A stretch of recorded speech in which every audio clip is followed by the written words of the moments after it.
teman-teman, untuk malam ini seperti yang sudah kita informasikan, kali ini PAU Indonesia bersama dengan Dr. Rayanti and Friends cabang Medan, kita akan sharing bersama yaitu rahasia membuka cabang baru. Emang rahasianya apa sih?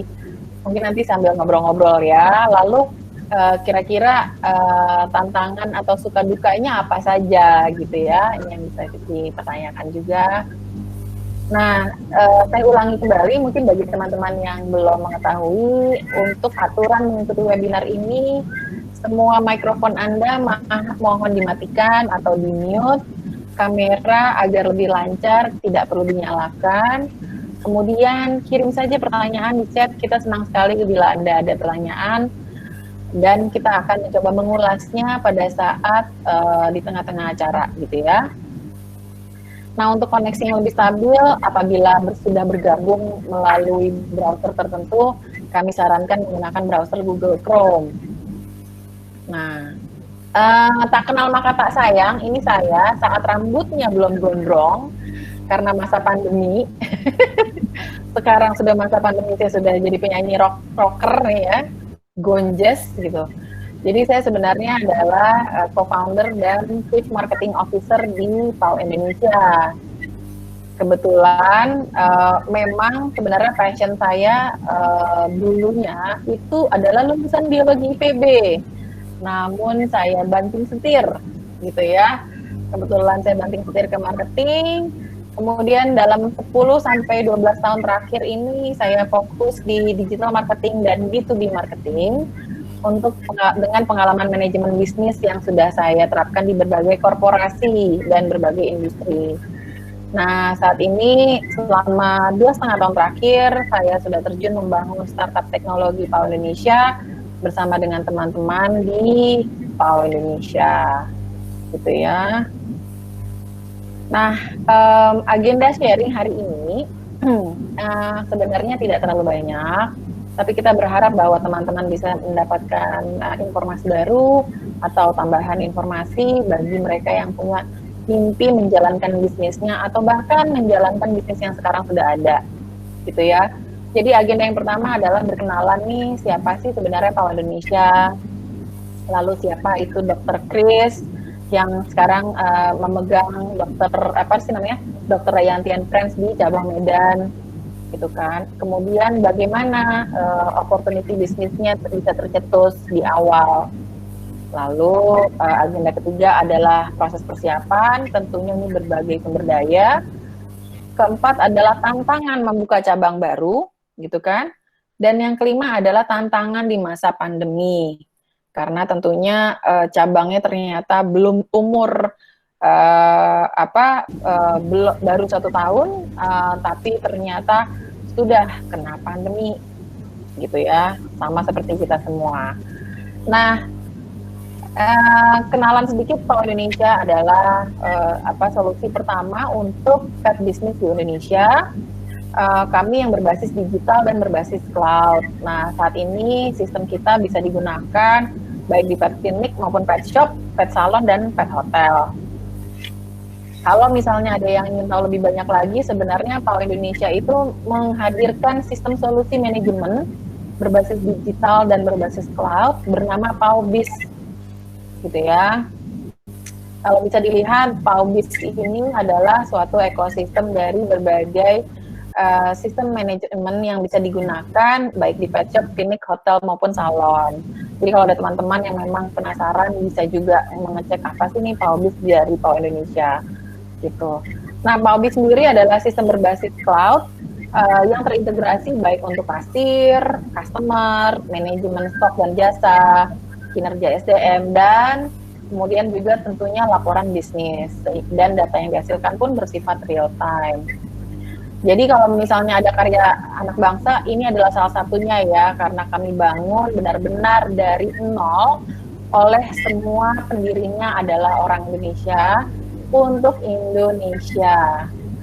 Dan misi kami di sini adalah tidak hanya merangkul teman-teman yang bekerja di pet care business, tapi juga mereka yang pencinta hewan tentunya, sehingga kami hadir berada di tengah-tengah Anda, gitu. Nah, kami berharap bahwa dengan adanya sistem kami di sini, kami berharap juga teman-teman di Pet Business pertumbuhannya bisa lebih sustainable ya, dan juga lebih scalable.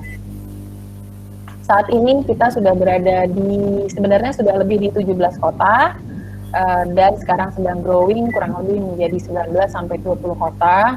Jadi sudah di beberapa area, baik di area Sumatera, Kalimantan mulai masuk, dan saat ini juga di berbagai area di Jawa.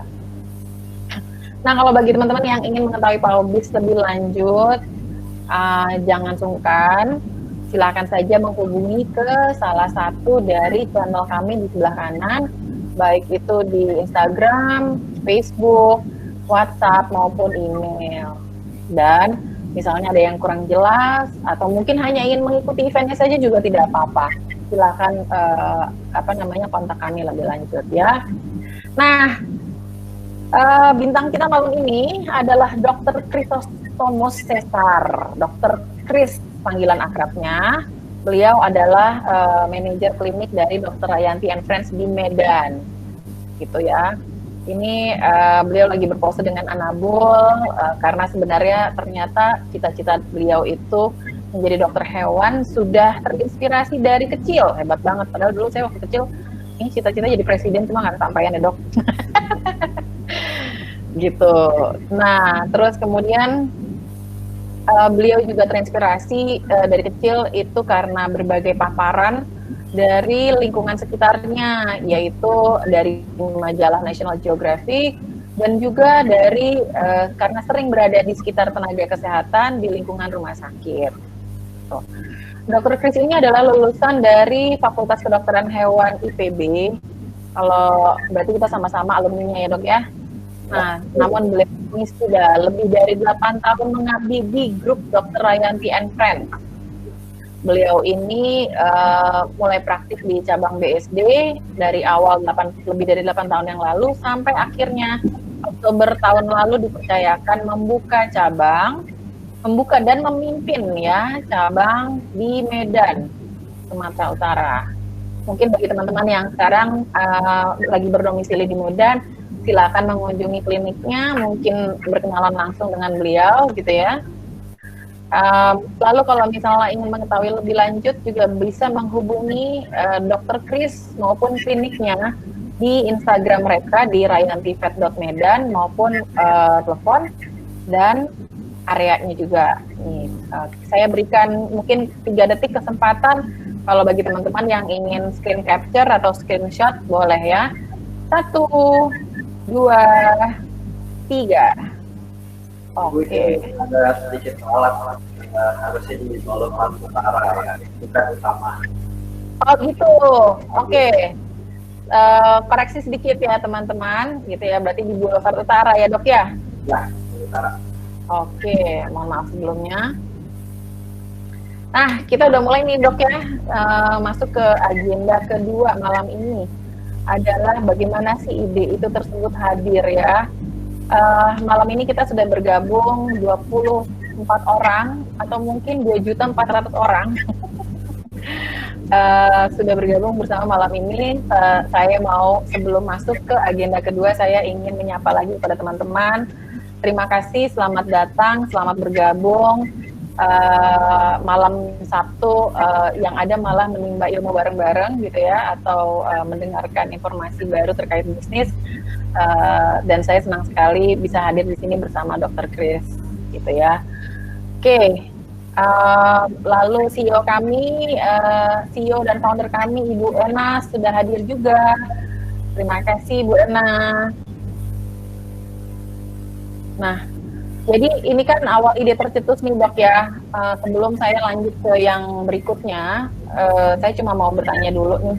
Kalau nggak salah ini mimpinya tuh sudah dari bertahun-tahun yang lalu dok ya? Betul.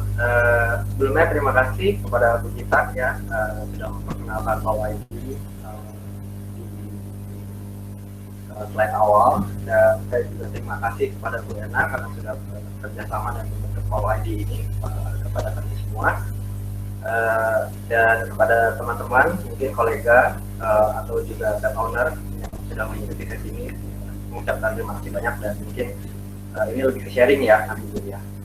Oke, balik lagi ke pertanyaan tadi Bu Gita. Ya, ini sudah dari awal sekali, di mana bahkan pada saat pertama kali lulus, saya sudah punya angan-angan gimana ya kalau kita bangun klinik di Medan nantinya, seperti itu. Dan itu mungkin sudah kita, ya boleh dibilang 8 atau 9 tahun yang lalu ya, kita punya angan-angan seperti itu, dan keinginan saya juga bukan keinginan pribadi, melainkan juga hasil kolaborasi atau sharing dengan istri saya yang sekarang ya, dulu masih ada kelas. Jadi di mana visi dan keinginan kita itu tidak serta-merta memang dalam hitungan bulan ataupun hitungan hari bisa langsung terwujud ya. Ternyata apa yang saya pikirkan 9 tahun yang lalu ya baru muncul sekarang ini, itu karena mungkin tekad dan juga memang keinginan yang terus ada di pikiran kami, di benak kami ya, bahwa kami memang memikirkan untuk berpraktek di Medan nantinya suatu saat nanti. Nah, kita ada beberapa, nanti saya akan tanya lagi dok ya, karena itu kan mimpinya itu panjang tuh dari 9 tahun yang lalu, terus kemudian perjalanannya ya. Nanti saya akan tanya lagi nih dok ya, tapi sambil berjalan, sebenarnya teman-teman nih ada pertanyaan juga dari dokter hewan Agapieta di Maros. Nah, boleh nggak nih dok dijawab, berdasarkan pengalaman dokter Chris, mana sih yang lebih baik prospek bisnisnya? Membuat cabang baru terlebih dahulu antara pet shop, klinik, hotel, atau grooming? Nah, itu pertanyaannya dok. Oke, baik. Terima kasih kepada dokter Pita ya, atau dokter Pita ya panggilannya. Kalau untuk membuka cabang baru, terus lebih baik yang mana? Menurut saya semuanya itu relatif ya. Kalau dari pengalaman kami punya basic itu lebih kuat di klinik. Jadi berdasarkan pengalaman ya, kalau dalam satu klinik kan sebenarnya keinginan kita kan one stop service ya, dimana semua kita bisa menyediakan semua kebutuhan pet owner dan kebutuhan dari pasien-pasien kita. Sekali datang mereka bisa terpuaskan dengan baik. Namun pada kenyataannya, praktiknya memang kita boleh tetap mempunyai visi ataupun mungkin mempunyai misi one stop service, tapi pasti masing-masing punya kelemahan atau punya kelebihan masing-masing. Jadi klinik dan pet shop biasanya tidak mempunyai kekuatan yang sama. Jadi tergantung nanti di mana kita punya kekuatan. Kalau pengalaman kami, karena kami lebih kuat di bagian kliniknya, boleh dibilang, sehingga pada saat membuka cabang baru, biasanya kita akan mengikuti dulu yang mana prospek ataupun kekuatan kita yang paling gede. Jadi kalau misalnya memang awalnya klinik kita yang paling kuat di sana, yang paling menonjol, cabang berikutnya lebih baik difokuskan juga kepada klinik. Nah, nanti mulai sedikit demi sedikit dikembangkan sesuai dengan klinik pusat yang kita punya. Kalau misalnya di pusat ternyata katakanlah 70% atau 80% kekuatan kita di klinik, lainnya 20% mungkin mencakup pet shop atau grooming segala macam. Nah itu sebenarnya hitungan kasar aja ya, tapi masing-masing klinik atau masing-masing owner pasti mempunyai kekuatan dan keunggulan masing-masing. Nah, jadi pada saat kita sudah membuka cabang yang baru dan kita tonjolkan mungkin kekuatan kita yang ada di klinik, nah, setelah itu stabil, berjalan dengan baik, nah kita mulai untuk merambah atau menyesuaikan dengan kondisi yang ada di pusat. Jadi kalau kita punya pet shop juga, kita punya pet hotel juga, kita punya grooming juga, itu bisa disesuaikan. Jadi saran saya kembali lagi ke basicnya. Kalau misalnya kita kuatnya di pet shopnya dulu nggak ada masalah, nanti baru merambah ke klinik, pet hotel, ke grooming. Kalau kita punya grooming dulu, pet hotel dulu. Jadi yang mana yang mana aja, nggak ada masalah, tergantung dari kondisi kita punya kekuatan seperti itu. Nah, kita ada masukan sedikit dok, out of topic nih ya, OOT dari Afdal, katanya mic-nya mungkin kurang terdengar, mungkin bisa lebih sorry, kurang kencang ya. Nggak apa-apa dok, kadang-kadang sering terjadi. Thank you Mas Afdal.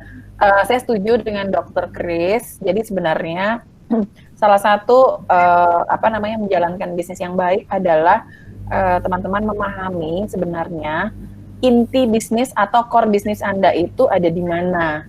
Jadi kalaupun misalnya Anda nih kurang lebih kan kalau misalnya rata-rata klinik itu kan seperti one stop shop ya, karena klinik ada, pet shop ada, grooming ada, boarding ada gitu ya. Tapi sebenarnya Anda yang lebih paham kekuatan Anda, core bisnis Anda itu ada di mana. Jadi kalau misalnya Anda baru buka, tidak perlu langsung membuka semuanya, tapi buka dulu core bisnisnya. Kalau misalnya core bisnisnya adalah klinik, maka bisa saja klinik yang dibuka dahulu di awal. Nanti berikutnya mungkin beberapa bulan kemudian atau saat Anda merasa bahwa stafnya sudah siap dan segala macam, equipment juga sudah siap, maka bisa membuka bertahap juga untuk yang lain. Mungkin baik groomingnya maupun hotelnya dan lain-lain gitu ya dok ya? Ya, kurang lebih seperti itu. Nah, ini kita juga ada pertanyaan berikutnya lagi dari Jambi. Semoga ada hadir ya. Dari Pak Kevin, jika pet shop hanya jual kebutuhan anabul saja, lalu ingin menambahkan dengan join praktek dokter hewan di dalam pet shop, kira-kira bagaimana prosedur dan prosesnya? Nah, boleh nih mungkin dibahas. Silakan dok. Terima kasih kepada Pak Kevin. Wah, jauh-jauh ya dari Jambi ya. Oke, kalau untuk memang kolaborasi ya hitungannya, jika banyak sekali memang untuk beberapa pet owner, pet shop yang mempunyai pet shop, untuk mempunyai keinginan juga, kenapa enggak sih kita kolaborasi ya dengan pet, sehingga pet shopnya dia jalan, dia sudah ready dengan semua perlengkapannya, sehingga nanti tinggal ditambah dengan praktek dokter dan akhirnya bisa tarik kolaborasi dengan baik.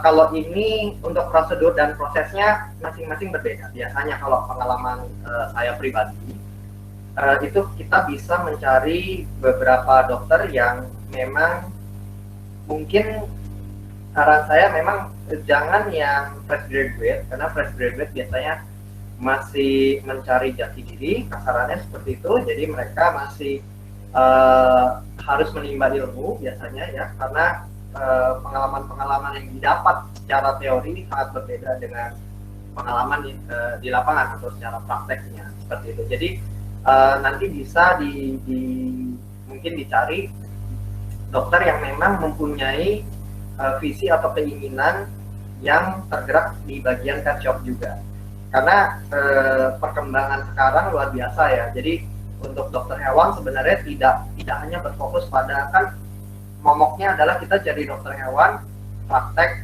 ya, ketemu pasien seperti itu, dan mungkin operasi ya, atau dirawat inap ya. Tapi ternyata perkembangan teknologi sekarang luar biasa, karena kita bisa mengikuti lah perkembangan di luar, bahwa setiap dokter itu mempunyai bidang masing-masing. Karena saya juga pernah ketemu waktu itu di Bangkok waktu kita mengikuti seminar ke sana, bahwa seorang dokter itu hanya bergerak di bidang rehabilitasi. Jadi kalau saya tanya, nggak operasi? Nggak ngurusin ini? Enggak, saya rehabilitasi doang. Nah, artinya dia berkolaborasi dengan beberapa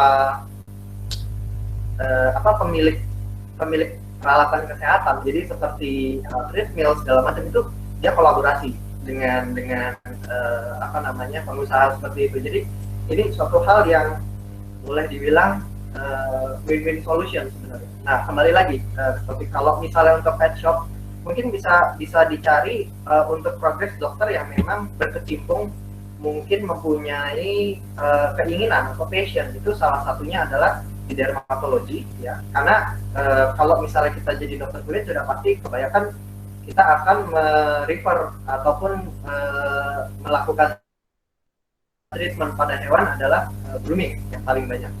Sedangkan di mana pet shop di sana juga pasti identik dengan grooming ya kan. Terus yang kedua, memang kita bisa mencari dokter hewan yang berkecimpung dalam bidang nutrisi. Karena kenapa enggak? Karena banyak sekali kasus-kasus ya di hewan khususnya yang berhubungan dengan nutrisi yang larinya itu kemana-mana gitu. Dari nutrisi merupakan cikal bakal penyakit yang bisa meluas ya. Nah itu kita juga bisa nyari ke sana.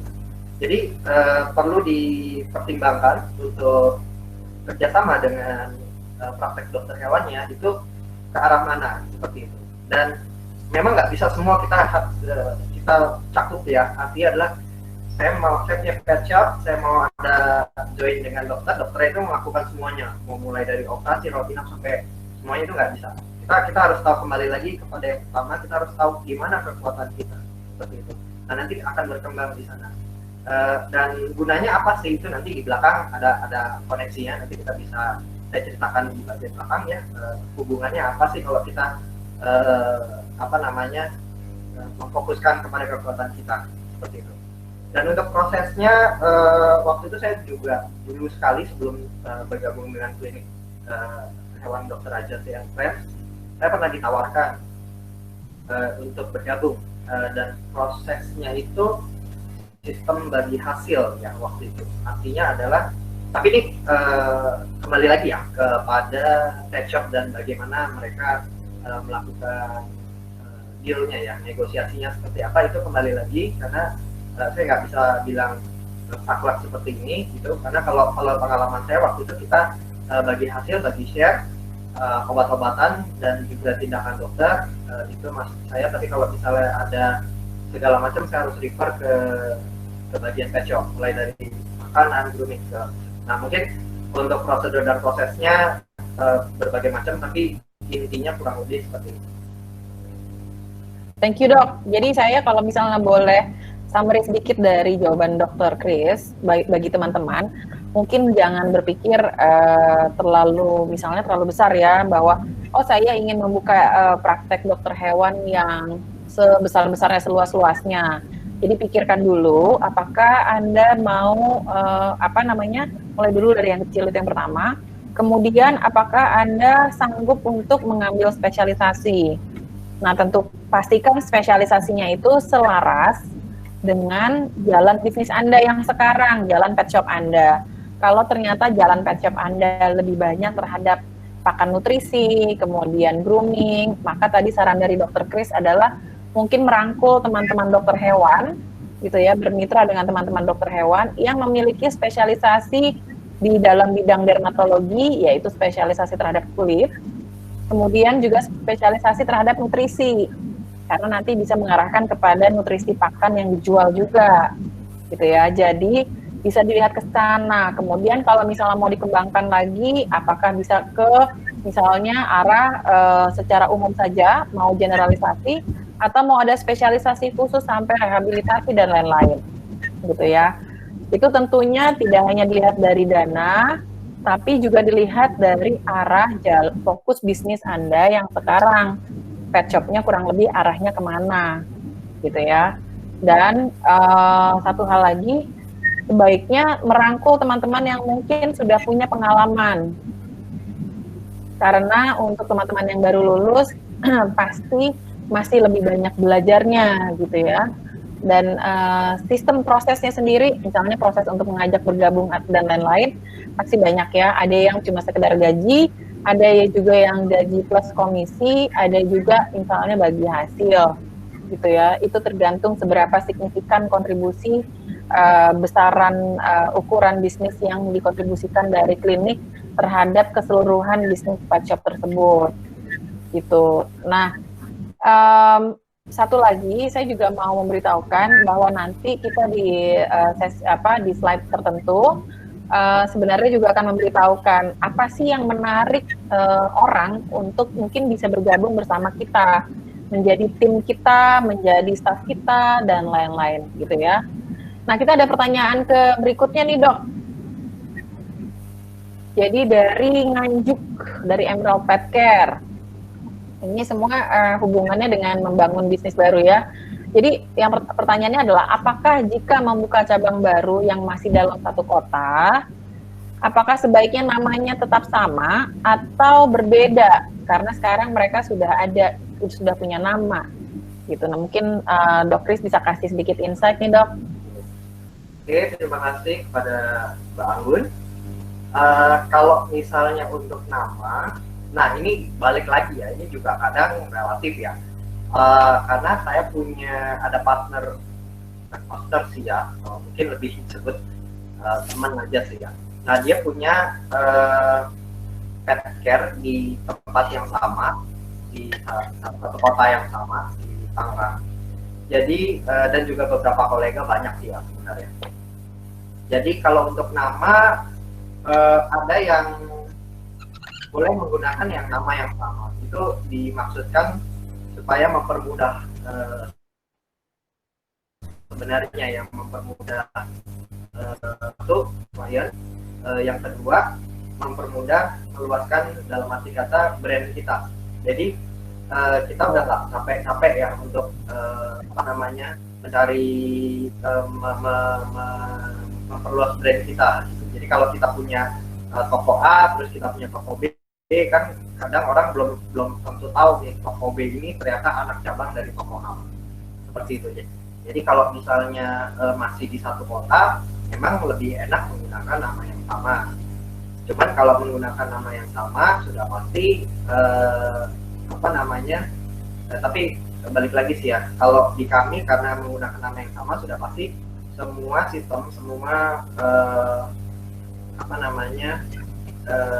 support system yang ada itu pasti akan mengikuti di pusat seperti itu. Jadi kalau misalnya kita lihat contohnya kayak McDonald lah ya, atau misalnya contohnya kayak Giant, kayak Lotte seperti itu kan sebenarnya semuanya sama di kota manapun Lotte semua dengan standar yang sama, dengan sistem yang sama seperti itu.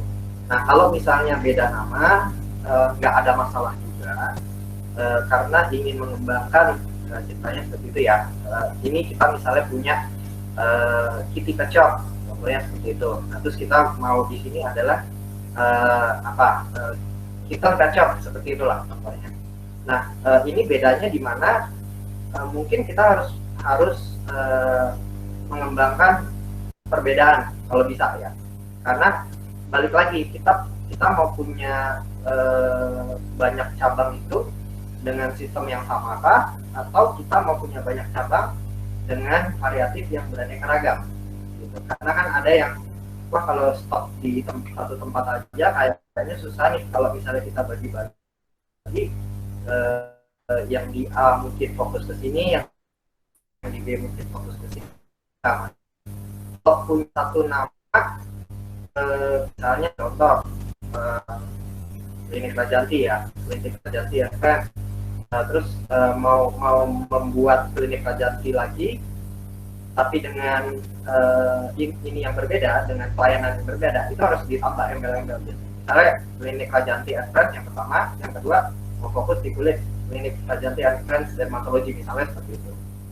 Jadi memang harus ada inovasinya. Tapi kalau misalnya saran saya sih dengan satu nama aja sebenarnya sudah cukup, karena itu akan sedikit menghemat untuk branding ya, kurang lebih kayak gitu. Tapi kalau misalnya mau ganti nama nggak ada masalah, tapi harus dipastikan cabang yang berikutnya yang ada di kota tersebut ada embel-embel ataupun ada brand dari pusatnya juga, sehingga customer tahu kalau ini tuh sebenarnya anak cabang dari sini. Terus kenapa sih dibuat beda? Ya mungkin di sini punya spesialisasi tertentu kayak gitu. Jadi iya nanti kalau orang datang ke cabang yang itu aja karena dia fokus sana gitu, itu lebih enak gitu. Tapi kalau bisa sih kalau misalnya jangan terlalu jauh bedanya. Kadang-kadang orang menginginkan yang sama, kurang sama. Thank you Dr. Kris.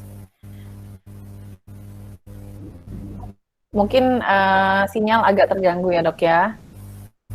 Oke, tapi kita tadi sebagian besar sudah dapat ya teman-teman. Iya, agak putus-putus nih dok. Jadi mungkin bisa dilihat dulu koneksinya sambil saya Oke, membantu. kayaknya barang hujan. Iya, saya coba summary buat teman-teman ya. Jadi benar nih teman-teman, apalagi saya yang di bidang pemasaran. Jadi kalau misalnya ternyata Anda sedang kepikiran membuka cabang baru, kemudian cabang tersebut sama namanya dengan pusat, maka itu akan mempermudah sedikit biaya branding atau awareness terhadap apa namanya brand Anda. Karena sebelumnya mereka, oh iya, saya udah pernah tahu nih, kayaknya saya dulu sering dengar kalau misalnya saya lagi di area Bogor misalnya gitu ya. Dan apa namanya, kalau misalnya itu yang pertama ya. Jadi ternyata memberikan sedikit Anda awareness terhadap brand yang sudah ada. Nah, kemudian yang kedua, nama yang sama, namun harus mengemban sistem yang sama atau kualitas yang sama. Jadi jangan sampai kalau misalnya ternyata Anda membuka cabang dengan nama yang sama, tapi kualitas pelayanan, kualitas produk, harga itu sangat jauh berbeda. Karena itu bisa merusak yang pusat atau merusak yang cabang, gitu ya. Jadi kalau misalnya Anda ternyata sama aja kayak orang jualan franchise ya kasarannya. Kalau Anda ingin membuka toko kedai kopi Dr. Chris misalnya ya di Medan dan di Jakarta, maka standar kopinya harus sama, standar pelayanannya pun harus sama. Itu yang harus dijaga gitu ya. Dan kalaupun misalnya ada perbedaan harga hanya karena mungkin misalnya biaya hidup di Jakarta sedikit lebih mahal, disesuaikan tidak apa-apa, tapi tidak yang berlebihan.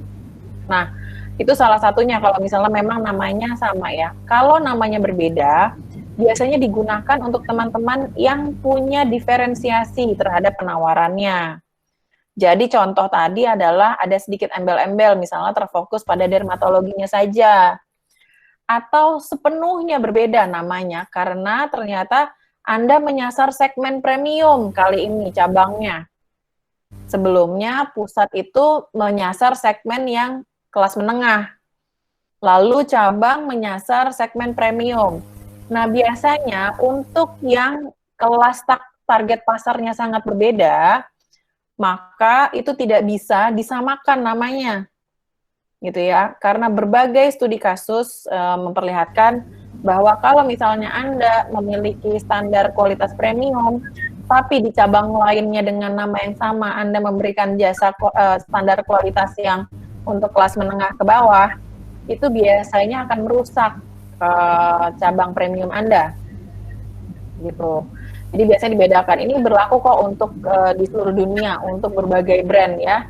Gitu. Jadi kayak misalnya kalau Toyota dengan Lexus itu dibedakan brandnya, padahal satu grup gitu ya. Yang Lexus itu yang benar-benar premium, Toyota itu untuk teman-teman yang mungkin di bawah kelas premium gitu ya. Jadi itu harus dibedakan. Nah, itu salah satu pembelajaran yang baik. Kemudian kita juga, nah ini kita masuk nih yang ke berikutnya nih dok. Kita lanjutkan dengan mimpi gitu ya. Nah, mimpinya kan dari 9 tahun yang lalu nih ya. Lalu habis itu kayaknya mulai aktif dari sejak 2 tahun yang lalu waktu di Dr. Rayanti di BSD ya.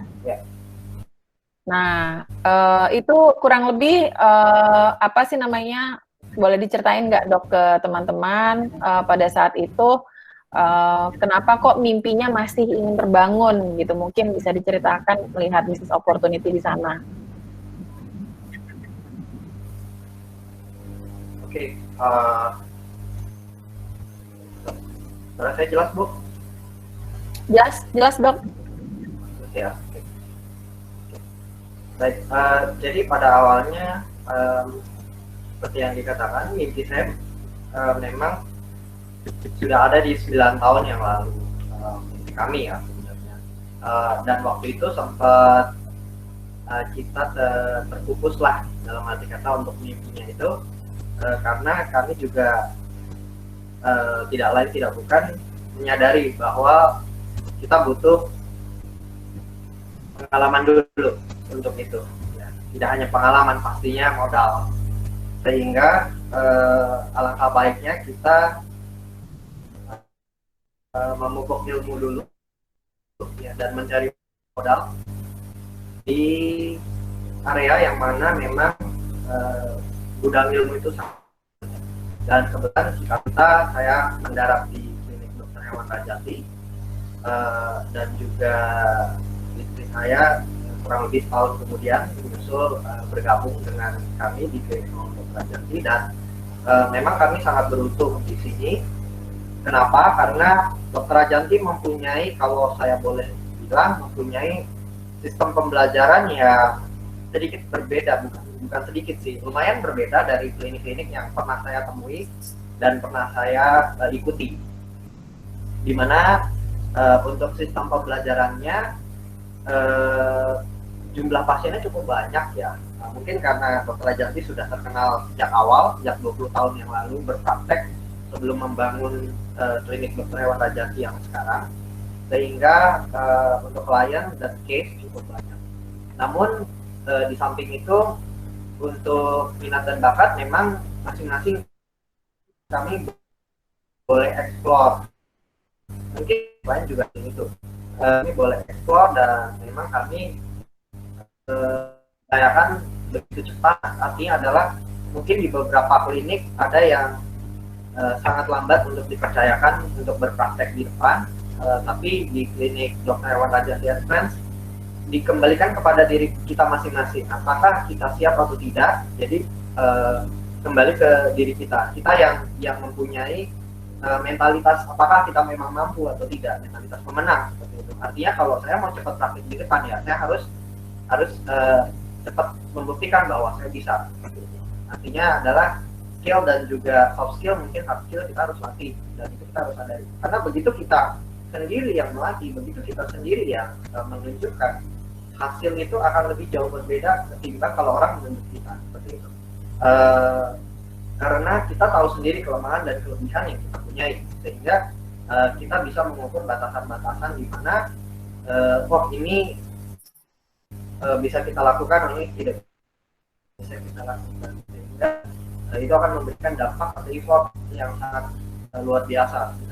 Ketimbang kalau orang menunjuk, memang kalau misalnya diri sendiri tidak akan bisa melihat ya. Artinya adalah ada pepatah mengatakan kita tidak bisa melihat kotoran wajah kita sendiri ya, hanya orang lain yang bisa. Artinya adalah kita juga tetap butuh support dan juga penilaian ya, pengawasan daripada orang-orang di sekitar kita, yang mana memang dokter Rajati dan dokter Erwin sendiri berperan sebagai mentoring kepada kami semua.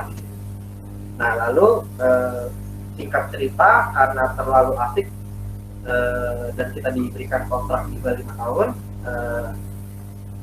kita belum kepikiran lagi untuk itu hilang. Nah cuman setelah kontrak kita mendekati akhir, kita masih kepikiran nih, oh ya nanti kalau udah selesai kontrak apakah kita lanjut lagi atau kita buka di Medan gitu. Nah singkat ceritanya, pada saat itu kejadiannya kami bermain-main lah ke Medan, dan melihat kondisi potensi di Medan itu masih sangat besar ternyata, dimana tidak semua dokter hewan itu ada di setiap wilayah, dan masing-masing dokter hewan mempunyai kelebihan dan kekurangan, di mana kita bisa melihat wah ini potensi yang masih sangat besar, kenapa enggak kita coba bangun di sini dalam asumsi kita kolaborasi. Artinya apa yang kita punya di Serkom mungkin kita bisa bagi share kepada mereka yang di sini, dan apa yang kita tidak punya kita bisa minta ajarkan bagi kolega yang ada di Medan seperti itu. Dan waktu itu kita lihat potensi Medan masih sangat besar, karena beberapa kolega sempat meragukan apakah di sana oke gitu loh, karena berada jauh ya, apakah kita bisa gitu loh. Tapi kembali lagi karena kami punya visi dan misi dulu di beberapa tahun yang lalu itu kita membangun di Medan, dan kebetulan memang istri saya orang Medan, sekaligus pulang kampung seperti itu, nggak ada masalah. Kenapa enggak gitu. Nah akhirnya pada saat selesai kontrak kami, Dokter Rajati menawarkan untuk berkolaborasi. Sebenarnya sih pilihannya dua, Dr. Rajanti and Friends itu sebagai investor, atau tetap kita buka dengan brand Dr. Hewan Rajanti and Friends, namun saya dengan Dr. Dora memegang di bagian Medan seperti itu. Jadi kita membuka cabang. Akhirnya kami memutuskan untuk membuka cabang dan tetap menggunakan brand Dr. Hewan Rajanti, namun kita berikan perubahan di belakangnya jadi Medan seperti itu. Thank you, Dok. Nah, teman-teman, tadi sedikit informasi dari Dr. Chris. Ini kan sebenarnya adalah mimpi ya. Kata kuncinya adalah diawali dari mimpi. Nah, kalau misalnya dilihat pada slide di sini, sebenarnya ini adalah 5 level kebutuhan dasar manusia. Nah, ini bertahap nih biasanya kebutuhan manusia. Mulai dari yang paling besar, yaitu dari sisi fisiologis, yaitu paling bawah. Ini biasanya termasuk bernafas, sandang pangan papan, gitu kan ya. Kemudian masuk kepada safety, yaitu dari segi keamanan. Nah, keamanan ini macam-macam. Ada yang hubungan keamanannya terkait dengan fisik, ada juga yang keamanan secara finansial, gitu kan ya, bahwa mencari pekerjaan. Mungkin 9 tahun yang lalu memang sudah menjadi mimpi, tapi belum menjadi kebutuhan yang urgensi gitu ya, belum menjadi kebutuhan yang sangat kuat. Lebih ke arah misalnya dari satu klinik ke klinik yang lain, kira-kira saya cocok apa enggak nih, misalnya Dr. Chris kan selama sejak lulus itu tidak sepenuhnya hanya di Dr. Rayanti saja, tapi beliau juga pernah punya pengalaman di klinik-klinik lainnya, sehingga security atau employment atau berdedikasi kepada salah satu institusi yang memiliki value yang baik itu jadi salah satu bagian di level safety. Sampai ke atas, yaitu friendship, family, ini adalah love and belonging ya. Nah, yang berikutnya adalah level esteem. Ini biasanya pencapaian berharap untuk mendapatkan respect atau penghormatan atau pencapaian yang sudah diperoleh oleh sejawat, keluarga, dan lain-lain. Jadi di sini membangun confidence-nya, membangun achievement-nya, membangun respect-nya, dan lain-lain. Nah, level tertinggi ini adalah aktualisasi diri, ini yang paling atas. Jadi kalau misalnya dilihat bahwa saya sebagai seorang individu, saya mau menjadi individu yang seperti apa sih? Setelah biasanya 4 level di bawah ini sudah terpenuhi. Keamanannya, kebutuhan dasarnya, kebutuhan relationship-nya, kebutuhan esteem-nya gitu ya. Nah, biasanya aktualisasi diri ini adalah bentuk yang membuat kita salah satunya untuk mencapai mimpi kita, yaitu dari 9 tahun yang lalu sudah berpikir gitu ya, oh mungkin saya akan bangun sendiri, kemudian sampai dengan 2 tahun yang lalu menjadi wacana bersama dengan grup di Dr. Rayanti and Friends, sampai menemukan partnernya atau mitranya, sampai menemukan mimpi yang samanya, sampai menemukan bisnis opportunity-nya, gitu ya. Nah, mungkin bagi teman-teman bisa melihat juga atau bisa melakukan assessment, kira-kira sekarang lagi berada di level yang mana? Apakah sudah sampai ke aktualisasi? Dan jangan dibandingkan dengan yang lain, karena jalan masing-masing itu berbeda-beda. Ada kayak Colonel Sanders tuh, yang bangun KFC, dia baru setelah sudah aki-aki gitu ya, aktualisasi mimpinya baru terbangun. Kalau nggak salah, mohon maaf ya kalau takut salah ya, antara umur 50 atau 60 tahun baru terbangun mimpinya membangun KFC gitu ya. Jadi jalan hidup berbeda-beda, tapi ini adalah level kebutuhan manusia sebenarnya. Biasanya kalau misalnya Anda ingin membangun mimpi Anda, pastikan 4 level di bawahnya sudah terbangun dulu ya gitu. Nah, kita lanjut nih ke berikutnya ya, Dok. Jadi kalau nggak salah, ini kalau teman-teman mau, misalnya mau membuka cabang, atau mau membangun bisnis barunya, klinik, atau pet shop, dan lain-lain, kira bismillah gitu ya. Yang pertama memang membangun mimpi dan melihat peluang bisnisnya. Tadi kalau nggak salah, lihat peluang bisnisnya itu sempat datang ke medannya langsung ya, Dok, untuk memantau pasar ya. Betul. Jadi kita sempat lakukan ini sih sebenarnya liburan ke Medan, tapi sebenarnya melihat kondisi juga seperti itu. Ternyata memang peluangnya masih oke. dan sesuai dengan apa yang kita harapkan, seperti itu. Nah, kemudian yang berikutnya, pastinya pada saat Anda membangun mimpi Anda, membangun bisnis Anda, hal yang salah satu yang paling baik adalah pastikan orang-orang di sekeliling Anda bisa menjadi suportif gitu ya terhadap apa yang akan Anda lakukan. Baik itu istri, dalam hal ini Dokter Dora ya, Dok ya. Gitu. Terus kemudian teman. Ya. Dan kemudian juga kolega bisnis partner seperti Dokter Rayani sendiri gitu. Jadi kalau misalnya sendirian udah bangun bisnis, buka cabang gitu ya, terus nggak ada yang dukung, nah itu biasanya sangat berat gitu ya. Pastikan Anda mendapatkan itu. Nah ini mungkin bisa diceritakan juga Dok terkait dengan membangun jaringan. Nah jadi teman-teman tidak hanya membangun fisik kliniknya, membangun merekrut karyawannya, membangun standar operasionalnya, tapi juga membangun jaringan. Boleh diceritakan ya Dok ya? Ya, betul. Jadi network sekarang itu sangat hal penting sekali ya, apalagi di era sekarang, di era digital seperti ini. Kita tidak akan bisa mampu bertahan ya kalau kita tidak memiliki partner kerja lah, atau teman-teman yang dukung dalam sistem yang kita lakukan, pekerjaan yang kita lakukan. Nah, salah satunya kalau misalnya kita berkecimpung di dunia kedokteran hewan, yang pastinya kita harus mempunyai izin praktek pastinya di situ. Dimana izin praktek tersebut kita dapatkan melalui dinas setempat, atau kita bisa berkolaborasi dengan PDHI setempat ya.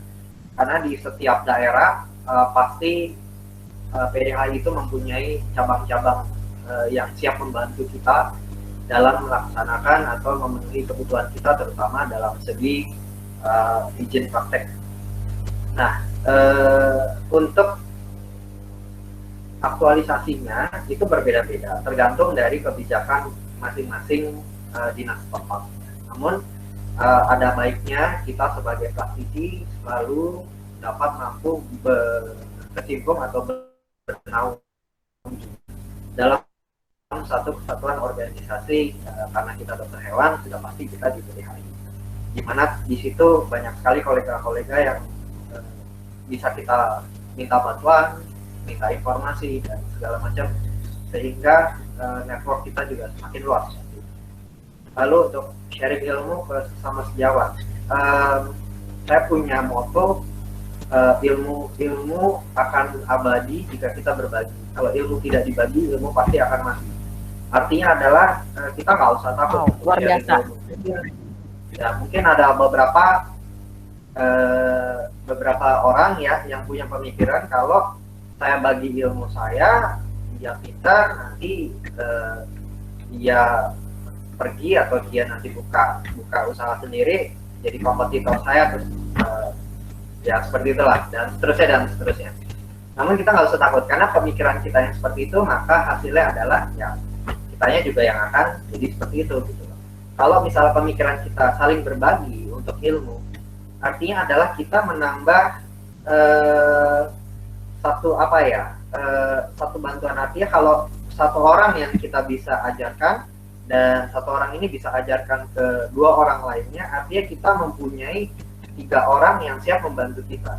Karena kita kan nggak mungkin standby 24 jam pastinya. Ya, artinya kalau misalnya kita bisa membagi itu kepada yang lain, dan ini saya nggak bisa nih, mungkin saya lagi di luar kota atau saya lagi gimana, ini ada partner saya atau kolega saya yang boleh dibilang sama, nggak ada bedanya dengan saya, dan akhirnya klien juga bisa dilayani dengan baik. Nah, itu kan satu kerjasama yang baik. Pada saat nanti si kolega itu juga sedang dalam kondisi yang tidak memungkinkan, karena yang namanya manusia nggak mungkin 24 jam standby, nanti siapa yang dicari? Ya kita. Kenapa? Karena kita sudah, boleh dibilang kita sudah edifikasi sebelumnya. Oh, ini kolega saya bagus kok gini-gini, dan ternyata benar, dan kolega tersebut mendapatkan kepercayaan dari klien. Dan suatu saat klien itu, ada klien lain yang memang tidak bisa juga ditangani oleh kolega kita juga bisa refer ke kita. Jadi itu suatu kerjasama yang baik menurut saya. Artinya adalah kalau kita saling berkolaborasi seperti itu, niscaya nggak akan ada yang ini deh, dalam arti kata gontok-gontokan, dalam arti kata rebut sana rebut sini. Saya yakin semuanya pasti mempunyai porsi masing-masing yang boleh dibilang kerjasamanya luar biasa. Dan membangun referral, ini salah satunya membangun referral dengan pet shop dan pet clinic lain. Artinya adalah pet shop itu juga jangan kita jadikan sebagai kompetitor, karena jujur mungkin saya cerita sedikit, kita punya kendala di klinik yang Dr. Ajati kan, di mana kami tidak bisa menggunakan facility untuk grooming kami karena keterkendalaan ternyata prasarana air yang sangat jelek, dan kami membutuhkan dana yang sangat besar untuk membuat air tersebut oke, dalam arti kata seperti itu sih kami. Karena kalau kita paksakan, yang ada nanti mungkin anjingnya sakit kulitnya nggak beres-beres gitu karena problem di air gitu. Nah akhirnya mau tidak mau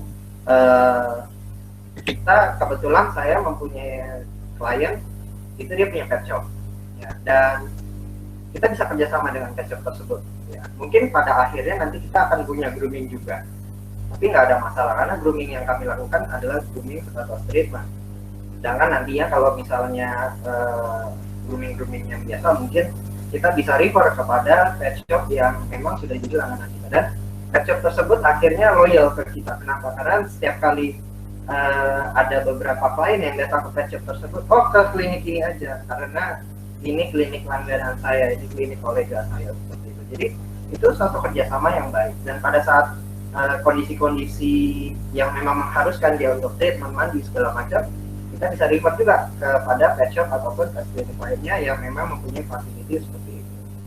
Jadi kita tidak usah takut sih untuk melakukan refer ya ke sesama sejawat atau bahkan ke sesama pet owner atau pet shop lainnya di sekitar kita, karena membangun sinergi itu di satu lingkungan secara keseluruhan itu menurut saya profit yang sangat menguntungkan, win-win solution ya, seperti itu. Oke, jadi kata kuncinya adalah membangun sinergi ya dok? Jadi sebenarnya tidak ada porsi yang akan tercaplok oleh yang lain, jadi jangan takut, bangun jaringan sebanyak-banyaknya, baik dengan sejawat Anda, atau maupun dengan pet shop atau pet clinic lainnya, gitu kan, bahkan sampai sharing ilmu juga, karena itu sudah terbukti nih ya, maksudnya saya kan sudah malang melintang selama berapa belas tahun, biasanya kalau kita nggak pelit ilmu, itu nanti entah gimana, mereka akan balik lagi ke kita. Nanti tiba-tiba kita dapat proyeknya, kita dapat bisnisnya, mereka mau bermitra dengan kita, sudah terbangun kepercayaan dengan orang tersebut, gitu ya. Jadi tidak perlu takut. Nah, yang berikutnya ini adalah akses ke pendanaan. Tentunya karena ini adalah dari cabang, maka penting sekali mencari bisnis partner yang cocok. Ini kayak cari jodoh. Jadi jangan cuma soal cari istri atau cari suami ya, gitu, tapi juga jodoh dalam bisnis. Nah, pastikan bahwa komitmen partner Anda atau mitra Anda ini juga selaras dengan Anda. Dalam hal ini, bisnis partnernya Dr. Kris adalah Dr. Rayanti. Gitu. Dan yang berikutnya adalah pastikan Anda juga mulai dengan hal yang paling kecil dulu. Gitu ya. Jangan kadang-kadang sebagai manusia kan maunya suka lumagada gitu ya. Lu mau apa gue ada deh gitu ya, nggak bisa gitu ya. Jadi kita harus bijak, harus jujur dengan diri sendiri, kira-kira apa yang perlu ditekan pengeluarannya dan anggaran apa yang harus dibuat, mulai dari hal yang paling kecil. Nanti ada nih kalau nggak salah pertanyaan terkait dengan memulai bisnis, memulai house call gitu ya, nanti kita ke sana. Itu udah yang paling kecil tuh, itu starting small ya. Kemudian yang berikutnya nih kalau nggak salah teman-teman di Medan juga memiliki menekankan agar mendengarkan customernya dengan baik. Jadi listening ya, listening berbeda dengan hearing kalau di bahasa Inggrisnya ya. Jadi to listen itu adalah benar-benar mendengarkan, meresapi kebutuhannya mereka tuh apa, gitu. Nah, boleh diceritakan sedikit mungkin Dok, kan kalau nggak salah membangun sistem komunikasinya itu seperti apa, baik untuk karyawan maupun dengan customer. Baik, untuk mungkin sedikit ya saya komentar tentang start small. Mungkin nanti dibahas di belakang lebih banyak ya Bu ya, ada ya? Boleh. Kalau itu saya skip dulu aja, langsung ke listen and absorb ya. Jadi gini, kalau untuk di kami pengalaman yang kami rasakan ya Medan ini, di mana sistem yang kami kerjakan memang sesuai dengan warna dan juga support system yang ada di pusat. Jadi untuk customer khususnya untuk klien, kami memang mempunyai satu standar ya, standar di mana kita menjadi pemecah solusi untuk mereka ya. Jadi satu jawaban, artinya adalah klien itu kita harus tahu di mana kebutuhan klien, di mana keinginan klien itu berada. Jadi terkadang tidak semua klien datang dengan keluhan akan anabul mereka. Jadi ada beberapa, bahkan banyak klien yang datang membawa anabul yang sehat, yang bermasalah adalah kliennya, seperti itu. Jadi kita ini bukan. Kayaknya itu sering nih ya. Gitu.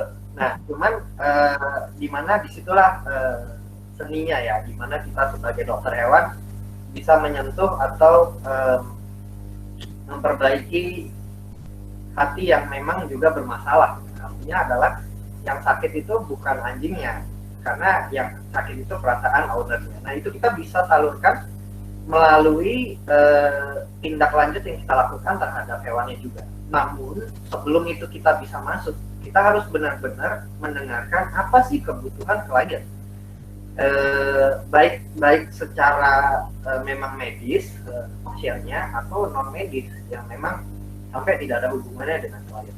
Nah, dari situ itu akan membangun suatu hubungan, suatu kepercayaan klien kepada kita, klinik atau bahkan dokternya, seperti itu. Sehingga mungkin kita terkadang lelah ya menjawab pertanyaan klien yang masuk melalui telepon atau melalui WhatsApp. Tapi kita tidak boleh lelah untuk menanggapi hal-hal tersebut. Kenapa? Karena itu salah satu tindak lanjut di mana kepedulian kita dan di mana usaha kita untuk bisa mencari tahu dan bisa memberikan solusi kepada mereka, seperti itu.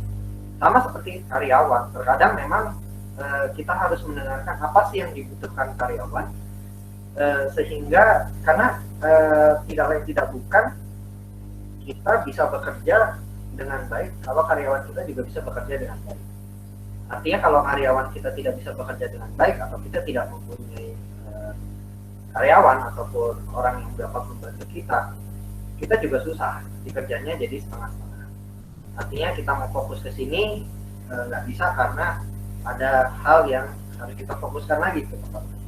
Seperti itu. Jadi customer dan juga karyawan kita harus bangun kepercayaan, khususnya di apa sih yang mereka butuhkan gitu, bukan apa sih yang ingin mereka dengarkan gitu, tapi apa yang mereka butuhkan. Jadi kita lebih banyak mendengarkan, begitu kita tahu permasalahannya itu akan lebih mudah untuk mencari solusinya, dan setelah solusi itu dapat, yakin mereka akan loyal.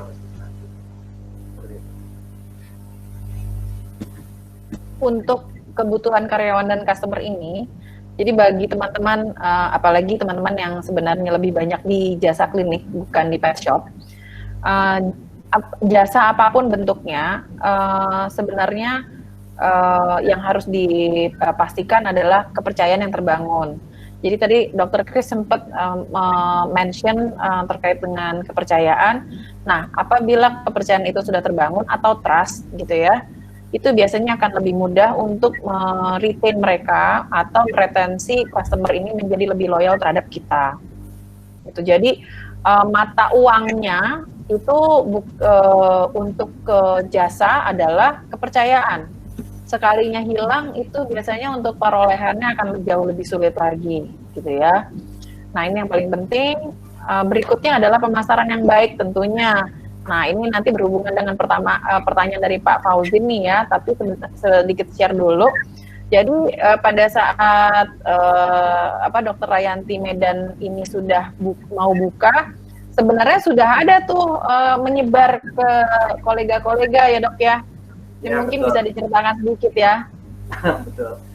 Kebetulan karena pamor Dokter Rayanti yang memang mungkin sudah besar ya, sehingga ada beberapa kolega-kolega Dokter Rayanti sendiri yang bahkan sudah ada di Medan. Itu sempat terdengar rumor-rumornya bahwa kami akan bangun di Medan seperti itu. Jadi dari situ sih kita mulai sounding di mana ya mohon kerjasamanya dengan klinik setempat atau dengan kolega-kolega yang ada di sana. Lalu yang paling kami tidak sangka adalah ternyata beberapa klien kami yang ada di Tangerang itu ternyata punya banyak sekali koneksi atau teman-teman yang ada di Medan. Sehingga pada saat kami sedikit menginfokan bahwa kami akan pindah ke Medan, beberapa kolega kami yang ada di Tangerang yang punya teman di Medan itu langsung mengarahkan semuanya ke kami. Jadi kontak, nanti Dokter Rayanti ada cabang di Medan loh gitu. Nanti lo datang aja ke sana segala macam. Jadi word of mouth itu memang luar biasa menurut saya. Jadi dari koneksi satu ke yang satu itu bisa terhubung dan bisa menjadi keuntungan benefit yang bagus buat kita. Karena salah satunya ternyata Pecop yang tadi sebelum yang saya bilang ya, itu adalah teman baik dari klien saya yang ada di Tangerang. Jadi pada saat disampaikan seperti itu, koneksi langsung terhubung di sana. Jadi itu satu benefit yang bagus banget untuk awal-awal ya. Terus untuk pemasaran sudah pasti sekarang karena era digital ya, jadi kita harus memanfaatkan penuh ya sosial media, terutama Facebook dan Instagram ya sekarang yang paling banyak, sehingga sekarang pemasaran bisa secara global, jadi boleh dibilang sangat cepat ya untuk membuka brand segala macam. Dan juga lokasi yang pasti. Lokasi memang menentukan pilihan sih ya. Cuman berbeda dengan lokasi menjadi prestasi. Terkadang lokasi yang strategis itu di luar ekspektasi. Artinya adalah posisi kami itu berada jauh dari jalan utama. Namun posisi kami sangat dekat dengan lokasi komunitas atau dog lovers yang ada di sana. Sehingga walaupun kami jauh dari jalan utama, tidak serta-merta itu menjadi kondisi yang kurang menguntungkan bagi kami. Walaupun kami berada jauh di dalam, tapi tetap yang namanya koneksi itu membawa satu dampak yang effort yang sangat besar. Karena dulu saya juga pernah ada kejadian di klinik Tangerang, pasiennya Dokter Edwin itu yang jauh-jauh dari Jogja untuk datang ketemu dengan Dokter Edwin itu luar biasa menurut saya gitu loh. Jadi jarak itu tidak akan memisahkan kita kalau memang yang namanya trust, kembali lagi ke awal, itu sudah didapatkan. Loyalty itu segalanya. Seperti itu. Nah, ini persis banget nih, Dok, pertanyaan dari Pak Fauzin gitu ya. Malam, Dok, apabila kita sudah memutuskan untuk membuka cabang baru di kota yang berbeda, bagaimana promosi yang efektif untuk mendapatkan klien baru dan mempertahankan klien tersebut? Oke.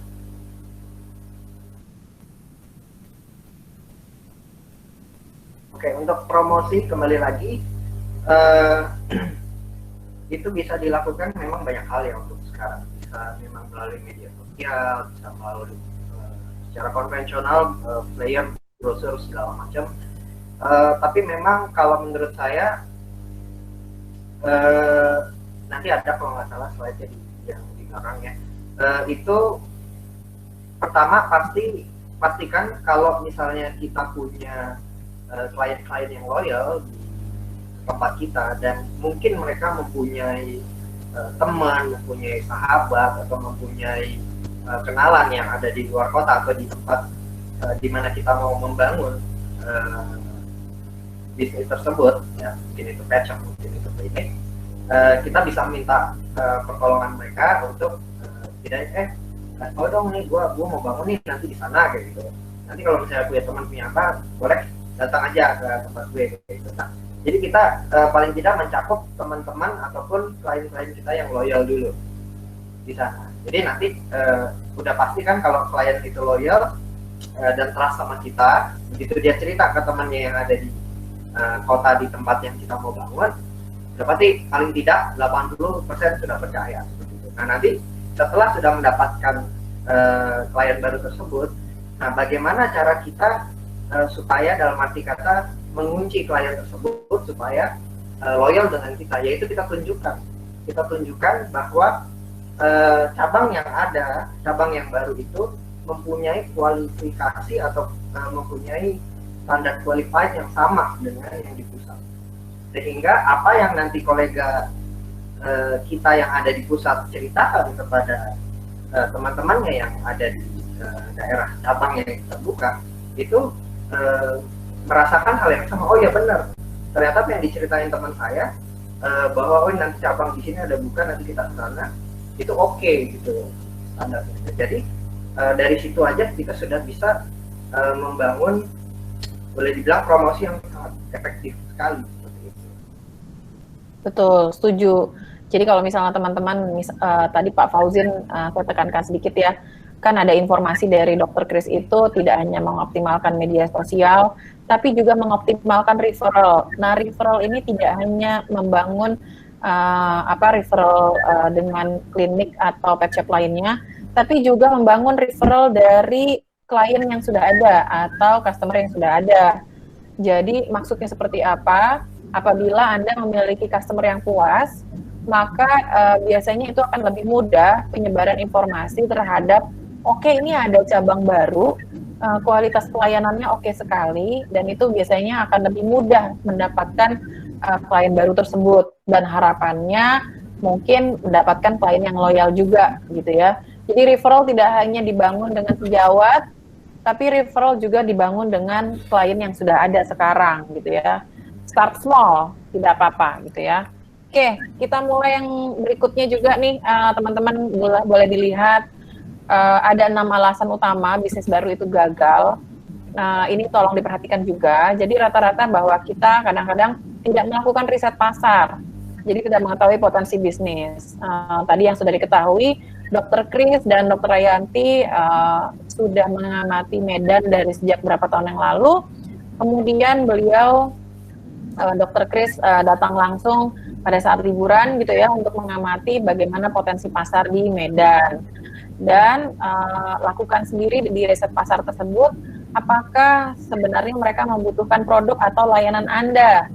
Kalau ternyata produk atau layanan Anda benar-benar sesuatu yang sangat baru, misalnya style grooming anjing ala Korea gitu ya, di area yang sebenarnya bukan area premium gitu ya, tapi ternyata area dengan kelas menengah ke bawah. Nah, itu biasanya mereka tidak membutuhkan. Jadi lakukan dengan baik riset pasarnya. Dan biasanya tidak melakukan rencana bisnis yang baik. Tidak ada rencana bisnis yang solid atau realistis. Kadang-kadang kita punya mimpi yang besar, terus rencana bisnisnya juga jadi melebihi kapasitas kita sendiri atau sumber daya kita sendiri. Jangan sampai begitu. Kemudian ada juga yang pendanaan terlalu sedikit. Nah, pastikan pada saat Anda akan memulai suatu bisnis, baik dengan mitra Anda atau dengan uang Anda sendiri, pastikan cukup untuk bertahan sampai omset mengalir masuk secara teratur. Misalnya omset mengalir masuk secara teratur itu setahun lagi, 2 tahun lagi, maka pastikan dana Anda tetap tersedia, gitu ya. Nah, yang keempat adalah pemilihan lokasi, kehadiran secara online, dan jangan sampai tidak melakukan pemasaran yang baik. Nah, saat ini terutama dalam masa pandeminya, semua lebih banyak hadir di online, sehingga tidak hanya lokasi fisik yang penting, tapi juga kehadiran online yang menjadi visibilitas untuk customer Anda, gitu. Dan kemudian pemilihan lokasi juga, tadi mungkin sempat mendengar ya bahwa cabang Medan bukan di jalan utama, tapi berdekatan dengan dog lovers community atau komunitas pencinta anjing gitu kan ya. Nah, yang berikutnya adalah sebaiknya Anda tidak menjadi kaku gitu. Jangan sampai Anda cepat berpuas diri, karena namanya bisnis itu pasti terus harus beradaptasi dan berinovasi gitu. Dan yang berikutnya, jangan berkembang terlalu cepat. Baru buka cabang, mau buka cabang berikutnya gitu ya. Pastikan Anda mengetahui sebenarnya apa yang Anda perluas. Apakah Anda perluas jangkauan bisnisnya atau Anda perluas cakupan bisnisnya, gitu ya. Jadi kalau misalnya Anda perluas ini dua hal yang berbeda. Kalau misalnya Anda perluas cakupan bisnis Anda, maka pahami produk barunya, layanan barunya, dan customer yang dituju. Tapi kalau memperluas jangkauannya, dalam hal ini grup BSD ke cabang Medan, ini adalah memperluas jangkauan bisnis dengan layanan dan produk yang sudah ada, tapi dengan area dan target pasar yang baru, gitu ya. Nah, kita sudah masuk ke agenda ketiga sharing malam ini, yaitu proses persiapan sumber daya yang dibutuhkan tuh kira-kira apa saja, gitu. Kita ada pertanyaan dari Penny Wibowo dari Tulungagung. Dok, untuk membuka cabang baru, faktor apa saja yang harus disiapkan? Oke, ini kolega saya nih, Dr. Penny ya.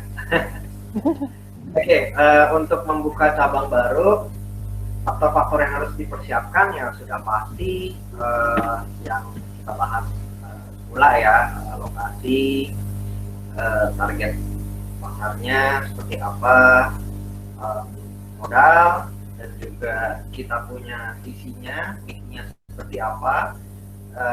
Jangan sampai nanti kita buka di sana salah target lah, dalam arti kata seperti itu. Tadi udah dijelaskan sama kita ya. Terus yang pasti untuk modal ya, itu sudah pasti kita harus startupnya berapa banyak, terus nanti kita harus hitung kira-kira BEP-nya atau break even point-nya kapan, segala macam. Jangan sampai kita over budget. Over budget artinya adalah nanti kita sudah tidak hitung-hitung, ternyata budget yang kita keluarkan berlebih dan akhirnya stuck, kita nggak bisa jalanin bisnisnya karena overpay jadinya seperti itu.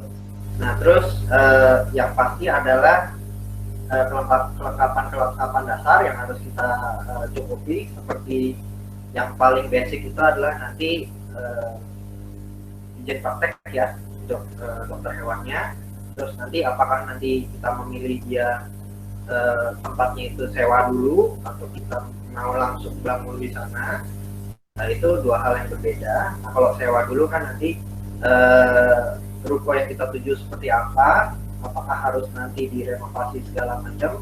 Nah itu kita harus lihat dulu arealnya.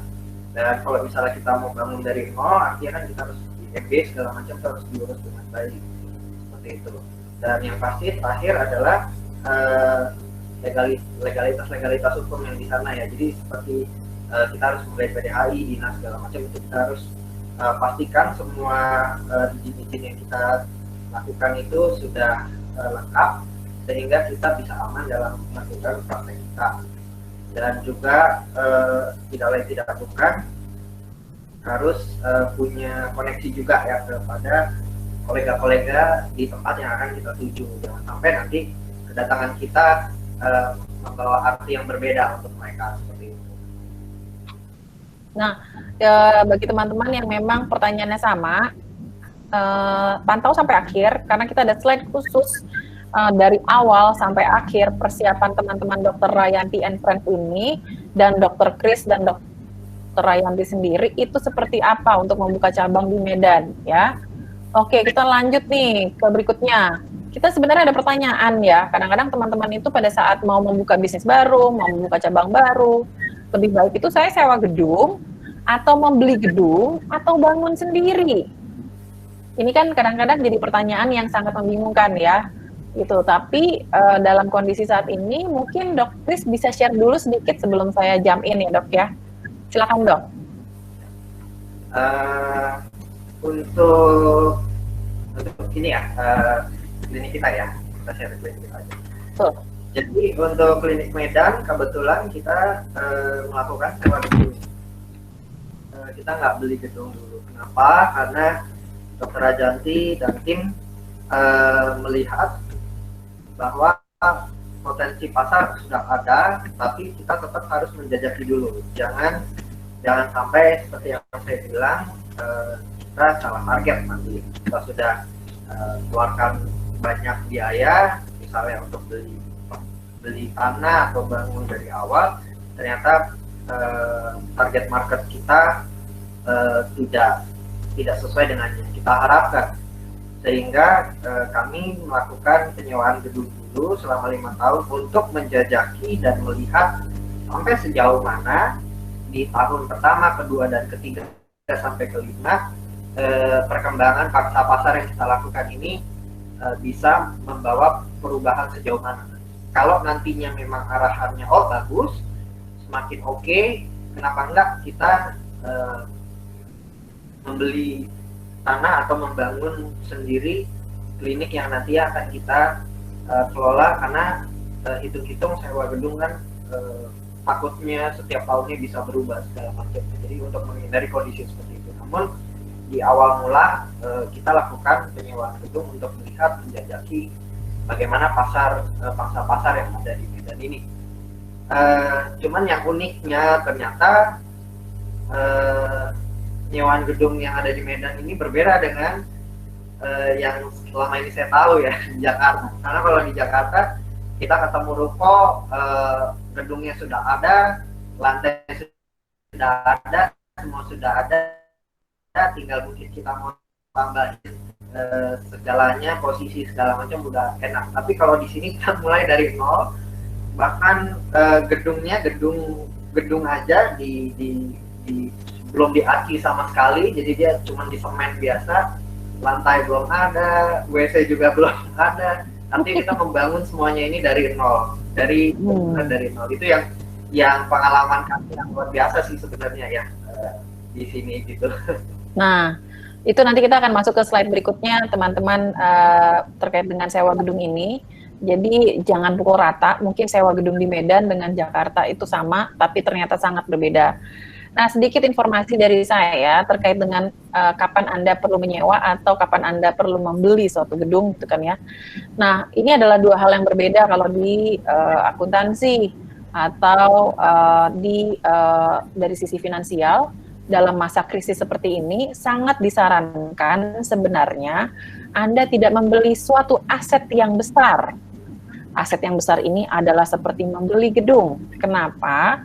Karena dalam masa krisis seperti sekarang, terutama kan pandemi ini diprediksi krisisnya akan berkepanjangan sampai dengan 2 tahun ke depan ya, gitu, krisis ekonominya. Nah, kenapa? Karena Anda harus memastikan arus kas Anda atau kondisi keuangan Anda tetap sehat. Nah, dengan begitu, sebenarnya betul langkah yang sudah dilakukan oleh tim cabang Medan adalah dengan menyewa. Mereka menunda pembelian gedung apapun, gitu ya, sehingga itu akan memudahkan mereka untuk di dalam masa krisis seperti ini menggunakan kapital atau dananya untuk hal yang lain, gitu kan ya.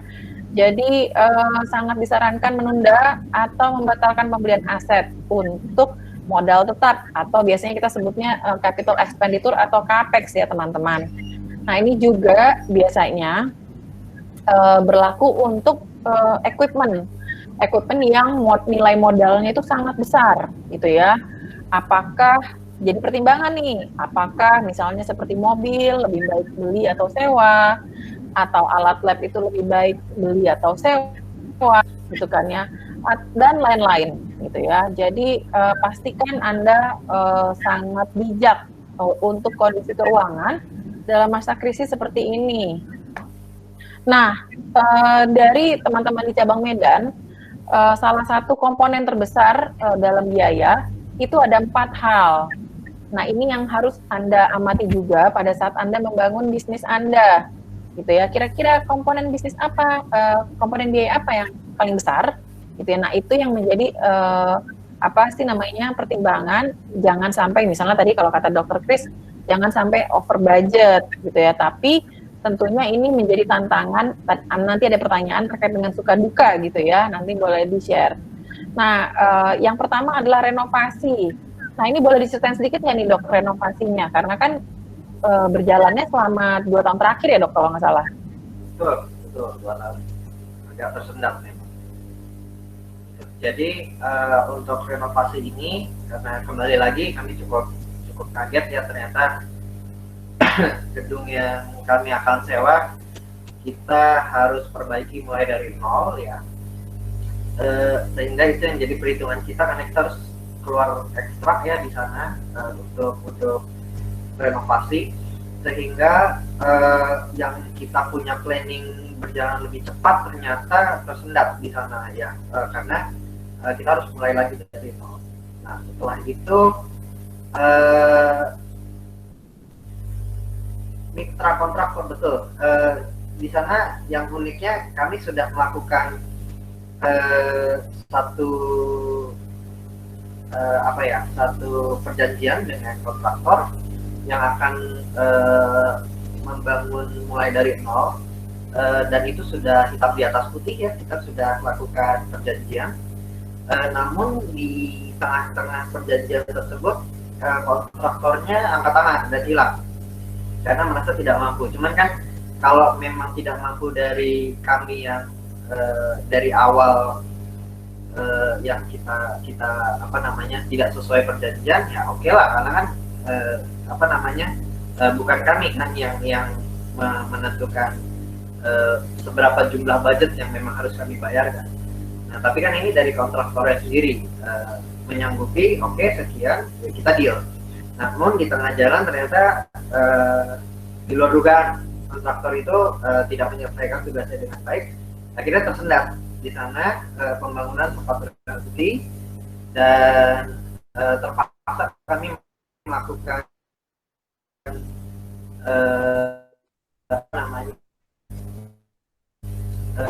itu dan meminta tim dari Jakarta untuk menyelesaikan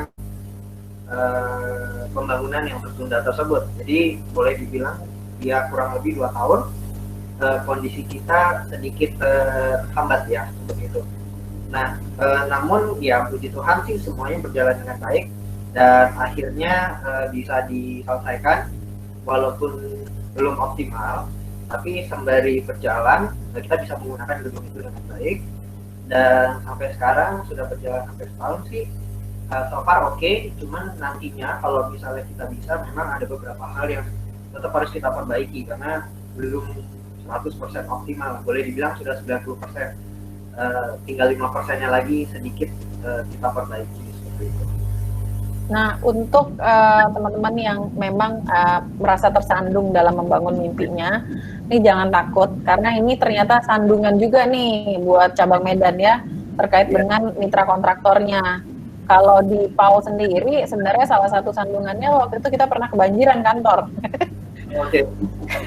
Kebanjirannya bukan karena kebanjiran dari areanya, tapi kebanjiran karena ternyata gedungnya sudah tua, atapnya lapuk, kemudian atapnya itu menampung air. Jadi pada saat suatu weekend terjadilah air terjun turun dari lantai 2 ke lantai dasar, gitu ya. Jadi sandungan itu pasti selalu ada teman-teman, gitu ya. Nah, yang berikutnya adalah equipment atau peralatan. Nah, ini harus diurutkan berdasarkan fokus bisnis Anda. Balik lagi, Anda itu fokusnya di mana? Baik di kliniknya, hotelnya, atau groomingnya.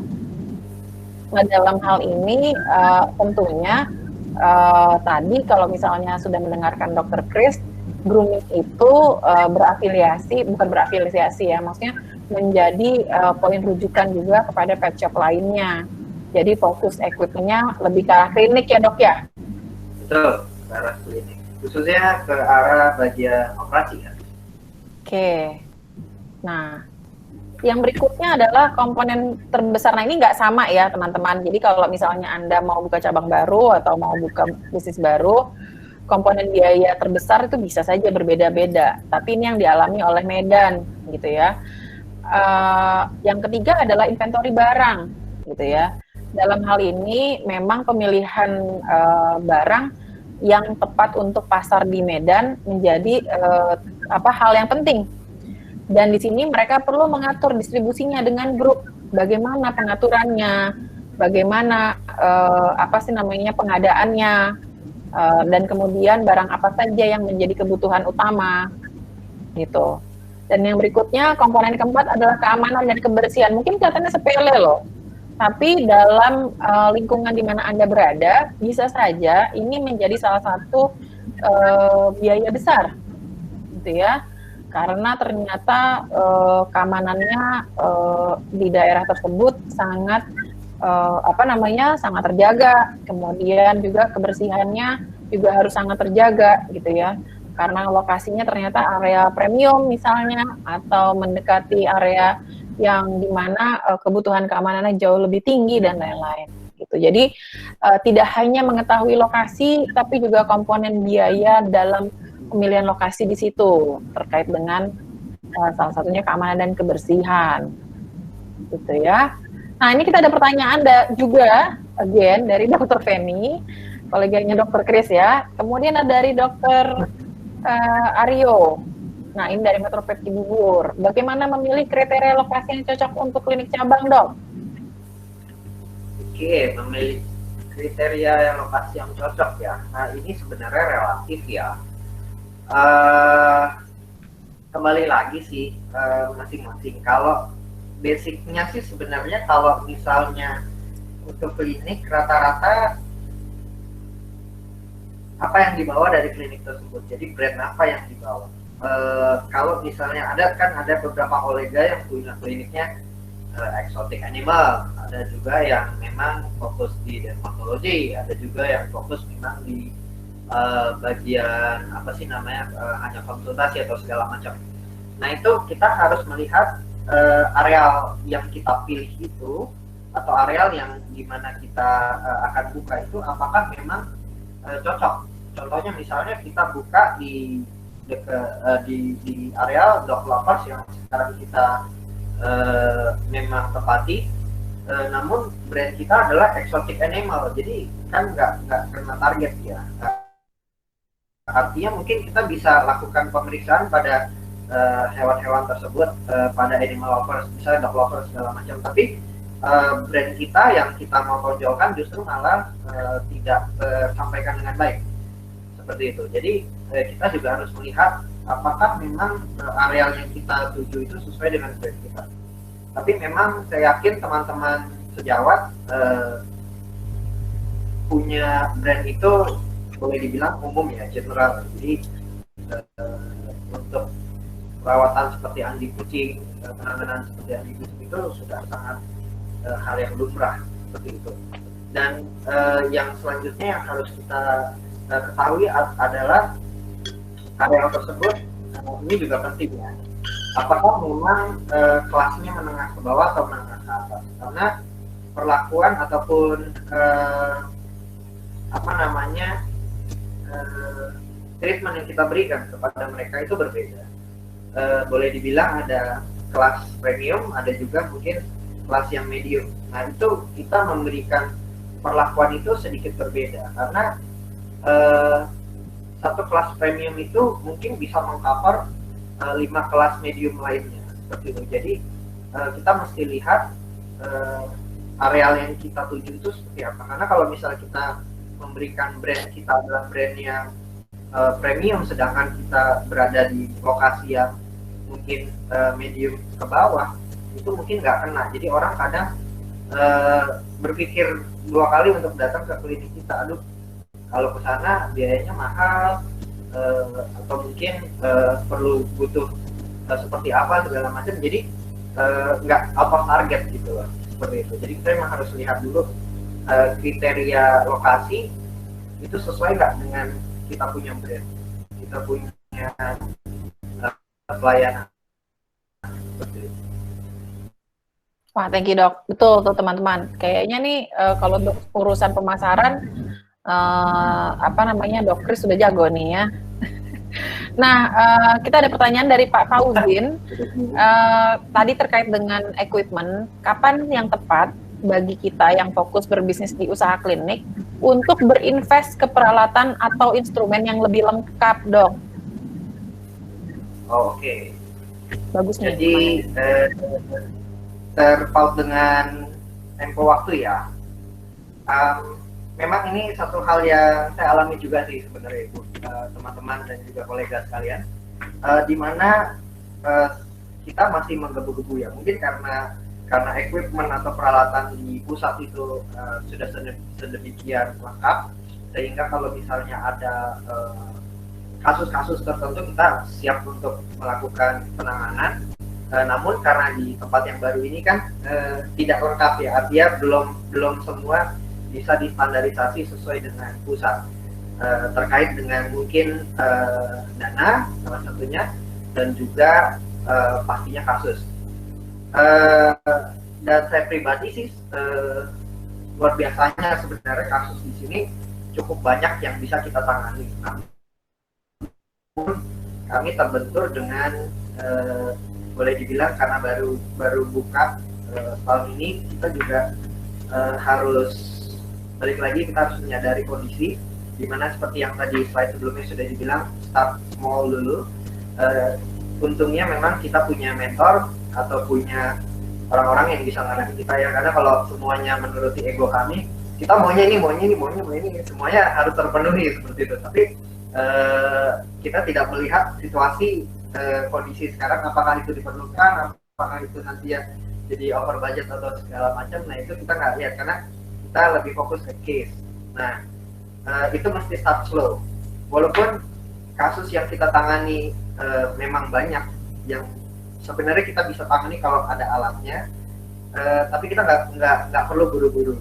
Paling tidak kita harus benar-benar memfokuskan apa yang kita miliki dulu sekarang. Kalau yang kita miliki, nah itu uniknya ya dokter hewan tuh, seninya di situ. Kita bangsa punya stetoskop dan termometer, tapi kita harus bisa treatment lebih dari itu, seperti itu. Jadi kita fokus dulu dengan apa yang kita miliki. Kalau kita bisa berinovasi dengan apa yang kita miliki, silakan inovasikan apa yang bisa kita inovasikan. Kalau memang itu tidak bisa, refer ke teman atau kolega yang memang mempunyai peralatan yang mumpuni untuk itu, nggak ada salahnya. Atau bahkan mungkin kita punya ilmunya, teman punya alatnya, kenapa enggak kita join, kita kerjain bareng, saling tukar pikiran, saling bagi ilmu. Itu akan jauh lebih luar biasa, lebih dahsyat hasilnya. Karena nantinya pada saat kondisi-kondisi kita sudah oke, dan waktunya kita bisa mengambil sedikit demi sedikit equipment yang memang kita butuhkan, barulah kita akan investasikan ke arah sana, seperti itu. Thank you dok. Nah ini kita ada pertanyaan, penetapan harga jasa dan barang di tempat baru itu seperti apa? Oke, kalau untuk menetapkan harga dan jasa, pastinya kita harus survei pasar dulu ya. Artinya adalah jangan sampai kita memberikan servis itu mungkin terlalu murah ya. Kalau terlalu mahal ya pilihan, nggak ada masalah. Kalau kita yakin kita bisa untuk memberikan pelayanan dengan harga yang mungkin lebih mahal daripada pasar di sana, why not? Tapi sebaiknya sih jangan terlalu jomplang dengan harga yang sudah ada di pasaran ya. Karena kalau misalnya terlalu rendah juga nanti di samping satu memang yaitu merusak pasaran ya, nanti menjadi saingan yang kurang sehat, dan yang kedua adalah kita merendahkan diri kita sendiri. Artinya adalah kita tetap harus mempunyai nilai personal brand kita sendiri ya kan. Tetapkan itu kita bisa memberikan quality seperti itu. Nah terus kalau untuk harga barang di tempat baru kebetulan kami sih tetap menyesuaikan dengan yang di Serpong ya, karena kita sesuai sistem yang di Serpong. Tapi untuk harga produk kembali lagi memang kita bisa melakukan survei pasar juga. Apakah harga yang kita tawarkan ini terlalu murah atau terlalu mahal, itu kita juga harus melihat. Karena terlalu murah juga nggak bagus, karena nanti bisa merusak harga pasaran dan akhirnya sulit nantinya untuk kita melakukan personal branding ke depannya. Oke, jadi summary untuk pertanyaan Pak Fauzin, pertanyaannya Mas Afdal, ini terkait dengan balik lagi kebutuhan pasar seperti apa. Kalau memang sudah ada kebutuhan pasarnya dan fokus bisnis Anda bisa ke sana, maka ini sebaiknya direncanakan dengan baik ya. Nah ini tadi yang sudah di-share oleh Dok Kris, saya hanya mau summary sedikit. Jadi tips pemilihan lokasi itu juga lihat dari budgetnya atau berapa biaya yang Anda punya. Lalu bagaimana potensi pasar yang akan Anda tempati, apakah sesuai dengan penawaran jasa yang dan produk yang Anda tawarkan. Kalau misalnya ternyata premium, apakah potensi pasarnya masih besar dan daya belinya sesuai harapan Anda. Nah, tips pemilihan lokasi lainnya adalah pastikan dekat dengan jaringan komunitas pencinta hewan, atau sebenarnya Anda lebih prefer untuk membangun referral dengan jaringan bisnis kolega atau sejawat. Dan yang terakhir, terkait dengan area parkiran. Nah, ini biasanya juga ruang, ini sangat penting untuk ruangan yang memadai, ruang luar, ruang dalam, untuk target pasar premium, karena kebetulan positioning dari cabang Medan adalah pasar premium. Nah, untuk teman-teman sedikit informasi, berdasarkan hal tersebut, juga tolong pertimbangkan faktor-faktor berikut ya. Jadi faktor pemilihan lokasi itu ada beberapa faktor, salah satunya adalah push and pull.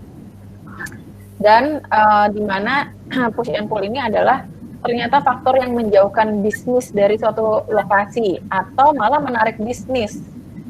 Nah, biasanya yang menarik bisnis itu pull gitu ya, itu karena tenaga kerja yang lebih rendah, basis konsumennya jauh lebih baik, misalnya potensi pasarnya lebih besar, adanya sistem transportasi atau sumber daya yang lebih baik, dan lain-lain.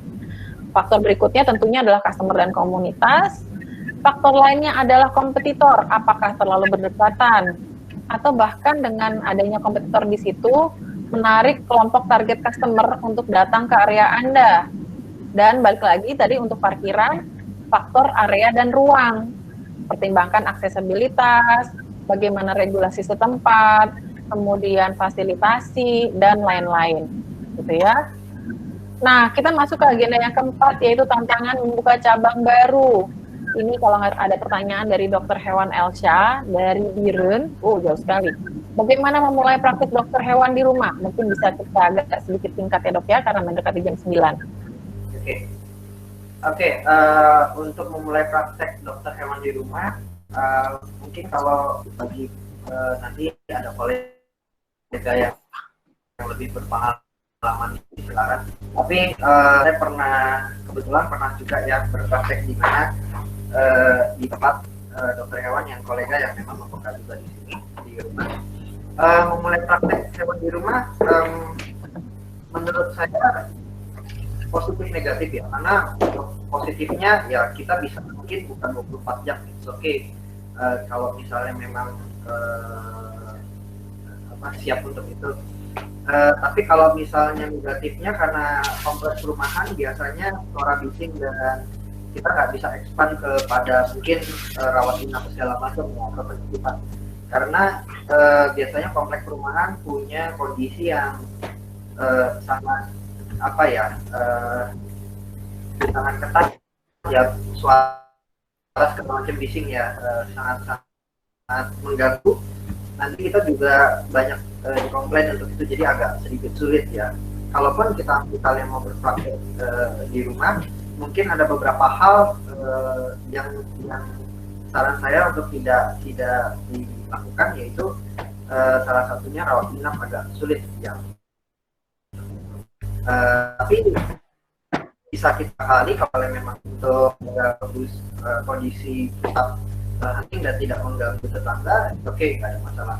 Dan yang kedua adalah limbah. Limbah itu harus diperhatikan karena limbah juga bisa mengganggu, khususnya kotoran hewan dan bulu ya. Karena itu yang suka kita lupa, kotoran dan bulu itu bisa mengakibatkan hal-hal yang tidak ya, contohnya bau dan mungkin bisa menyumbat saluran segala macam. Nah, itu harus kita perhatikan dengan baik.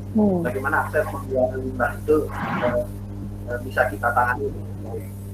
Dan yang pasti surat izin ya itu harus benar-benar, dan surat persetujuan mungkin lingkungan ya, RW segala macam dan tetangga, karena banyak sekali permasalahan yang terjadi yang apa baik-baik saja akhirnya jadi bermasalah ya, karena hal-hal sepele seperti surat izin dan segalanya yang akhirnya yang tadinya kondusif menjadi tidak bisa berjalan dengan baik.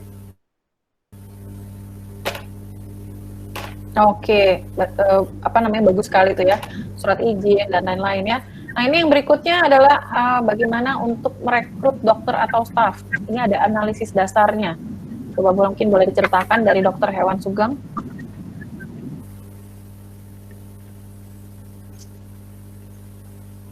Halo, Dok Kris. Ya, sorry. Oke.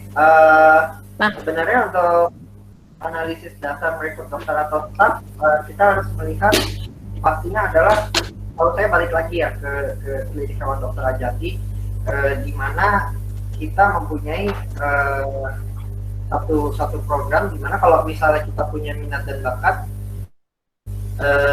dan sungguh-sungguh serius, misalnya kita mendalami satu bidang ilmu tertentu, kita bisa kontrak orang tersebut.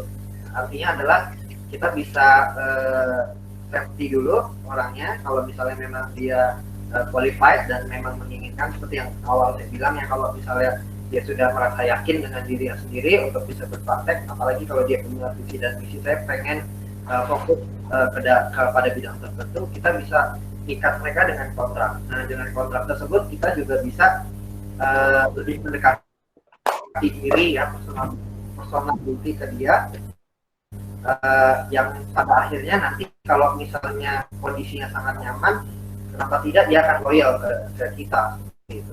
Maka terkadang kebanyakan dokter menganggap kita melatih mereka capek-capek terus akhirnya mereka pergi juga, sayang kan seperti itu. Nah, kalau bisa pada saat hal yang sama setelah kita ikat dengan kontrak, kita lebih fokus lagi apa minat yang mereka inginkan, sehingga mereka merasa nyaman berada di lingkungan kerja kita dan bisa membawa benefit yang lebih untuk kita. Dan sama dengan staff juga harus dilihat kebutuhan mereka apa sih sebenarnya, apa yang mereka inginkan, apa yang mereka ingini mungkin 5 tahun ke depan gitu loh, apakah gini-gini aja atau mereka ingin yang lebih. Nah, kebetulan sistem di klinik kami juga punya kondisi di mana salah satu saya ceritain sedikit cerita mengenai para medis ya. Kita punya, kalau misalnya kondisi para medis itu oke, nantinya kenapa enggak dia menjadi mengepalai para medis yang lain, artinya dia bisa menjadi supervisor di bagian itu, atau mungkin nanti dia bisa memegang peranan sebagai trainer bagi para medis yang nanti yang masuk. Nah, itu kan punya satu jenjang jabatan ya, karena nanti pasti untuk salary akan berbeda dengan staff yang lain seperti itu.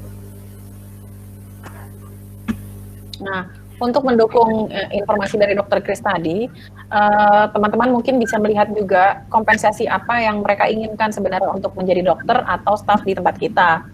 Ada 3 hal utama sebenarnya di sini yang sebenarnya biasanya setiap individu itu punya kecenderungan untuk lebih dominan di salah satunya.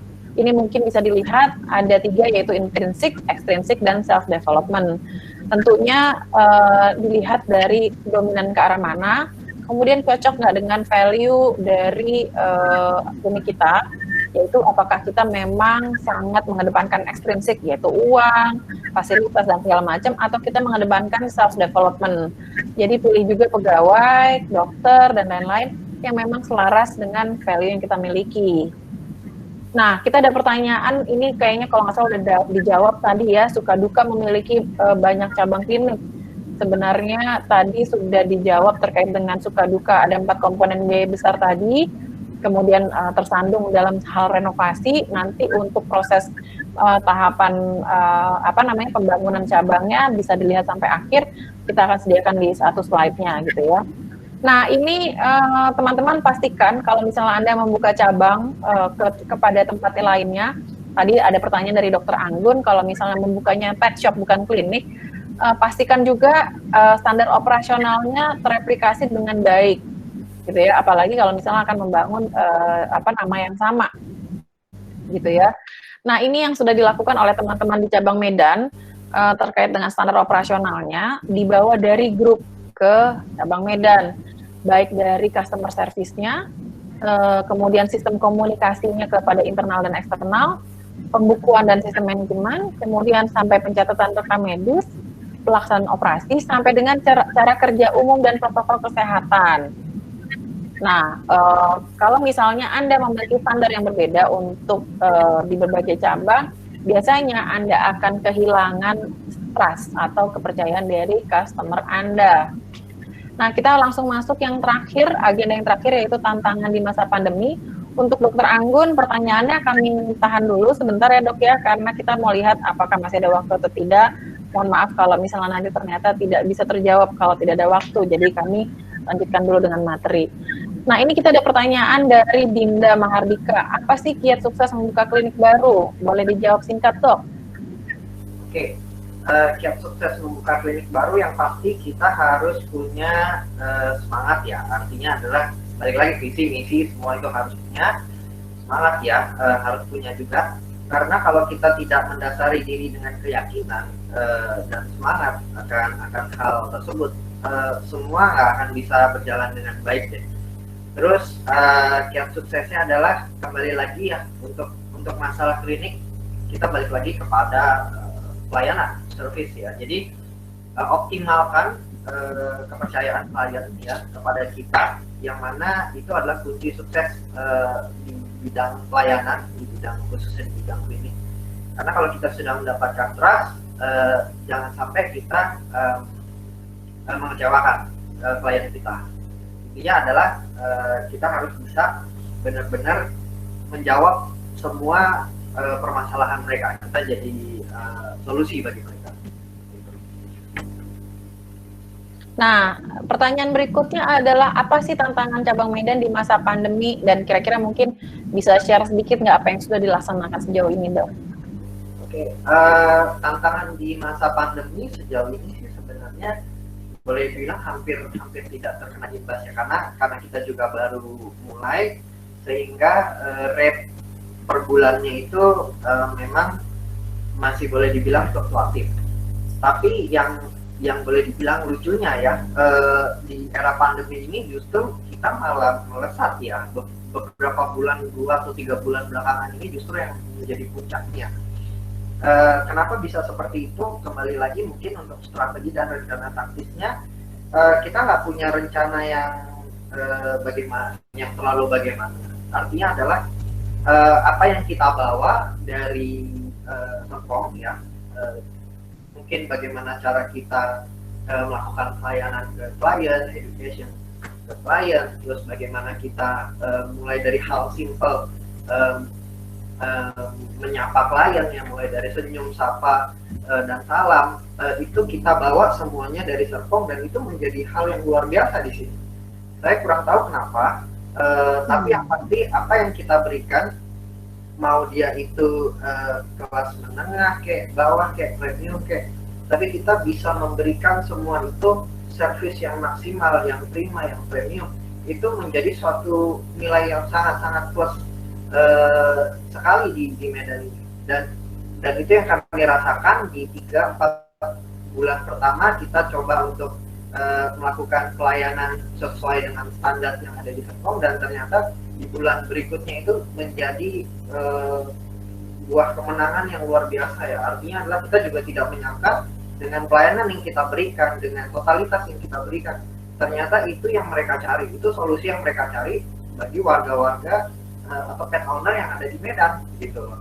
Dan itu menjadi salah satu nilai lebih di kita seperti itu. Mungkin peralatan kita kurang maksimal, mungkin tindakan operasi kita belum bisa sesuai dengan harapan mereka, tapi dengan pelayanan yang kita berikan, dengan solusi, dengan kita ikut dalam terpaut dalam masalah mereka dan mencari jalan keluar, itu menjadi satu hal yang luar biasa sekali. Dan sungguh-sungguh tidak menyangka bahwa di 3 bulan terakhir ini, bahkan dengan kondisi pandemi seperti ini, itu tidak menjadi masalah bagi kami, dan bahkan itu omsetnya bisa meledak di sana seperti itu. Oke, jadi customer loyalty itu sangat penting, itu yang pertama. Terus kemudian pastikan bahwa kualitas Anda tetap terjaga. Dan yang ketiga, bahkan jasa pelayanan yang baik bisa menjadi diferensiasi yang baik juga untuk klinik Anda, itu ya kesimpulannya. Nah, inilah tahapan proses membangun cabang Medan. Jadi yang pertama mempertimbangkan risiko, nilai, estimasi biaya, dan pendanaan bersama dengan mitra atau partner bisnis, yaitu di sini Dr. Rayanti. Dan yang berikutnya adalah melihat kebutuhan pasar, di mana pada saat visit ke Medan juga melihat potensinya, sehingga langsung direalisasikan. Nah, persiapannya apa saja? Kalau dari teman-teman di cabang Medan, yaitu pemilihan kontraktor, renovasi, distribusi barang dari grup, penentuan produk dan jasa, kemudian sampai dengan menyiapkan equipment, perizinan, lisensi, sampai membangun jaringan. Tahapan yang berikutnya adalah pengadaan sumber daya, dan ini macam-macamnya, tidak hanya sumber daya manusia atau talent, tapi juga sumber daya lainnya. Menyiapkan sistem dan device, gitu, karena pada saat ini cabang Medan menggunakan sistem PALBIS, yaitu dari PAU Indonesia, dan juga membangun tim dan proses komunikasi yang baik di cabang maupun dengan grup. Dan yang berikutnya adalah penerapan standar operasional yang tentunya harus sama grup maupun cabang. Dan yang terakhir adalah pada saat operasional. Nah, ini memastikan kualitas jasa dan produk tetap terjaga. Kemudian pastikan membuat promosi pemasaran juga untuk meningkatkan jumlah pasien. Nah, ini tidak hanya promosi pemasaran, tapi tadi balik lagi ya, referral dari pas klinik atau pet shop, maupun referral dari existing klien atau klien yang sudah ada. Dan tentunya listen to customer needs atau memahami kebutuhannya customer. Nah, di akhir kata ini saya cuma ingin memberitahukan kepada teman-teman, bangun mimpi Anda, tapi tetap jujur kepada diri sendiri.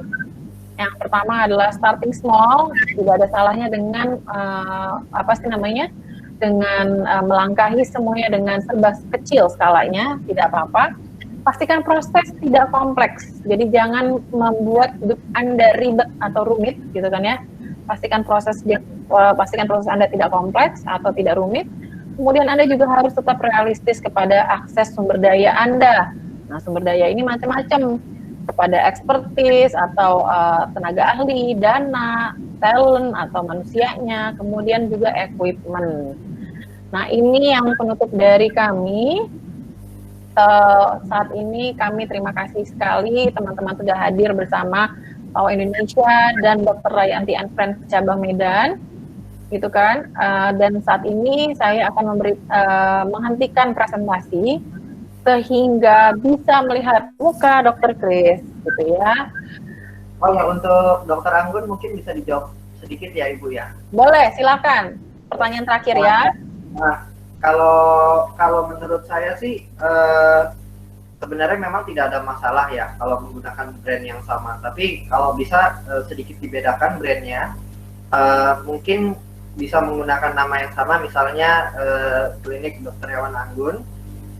Sedangkan kalau untuk pet shopnya adalah pet shop Dr. Hewan Anggun, tapi ditambah dengan embel-embel yang lain ya, yang menyatakan bahwa personal brand tersebut untuk atau general.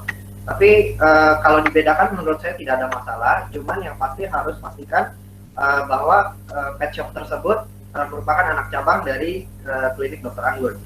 sehingga orang tahu oh dokter punya pet shopnya ya di sana kayak gitu. Nah jadi tidak ada masalah kalau di pet shopnya itu ternyata harganya harga yang untuk umum, untuk yang boleh dibilang yang tidak premium, karena pet clinic dengan pet shop kan sedikit berbeda ya pelayanannya. Karena kalau misalnya pet clinic dia akan lebih fokus di medis, sedangkan kalau di pet shop dia kan barang-barang ya seputar itu. Tapi kalau memang nanti diarahkan, misalnya ada permasalahan medis grooming yang akan ditujukan kepada pet shopnya, itu standarnya mungkin harus dibuat seperti apa, dan itu harus dipastikan memang standar itu mutunya, kualitinya oke. Sehingga yang premium pun nanti untuk grooming, treatment grooming bisa di sana seperti itu. Oke, kami dari PAU Squad atau teman-teman di PAU Indonesia senang sekali bisa berbagi dengan teman-teman di sini.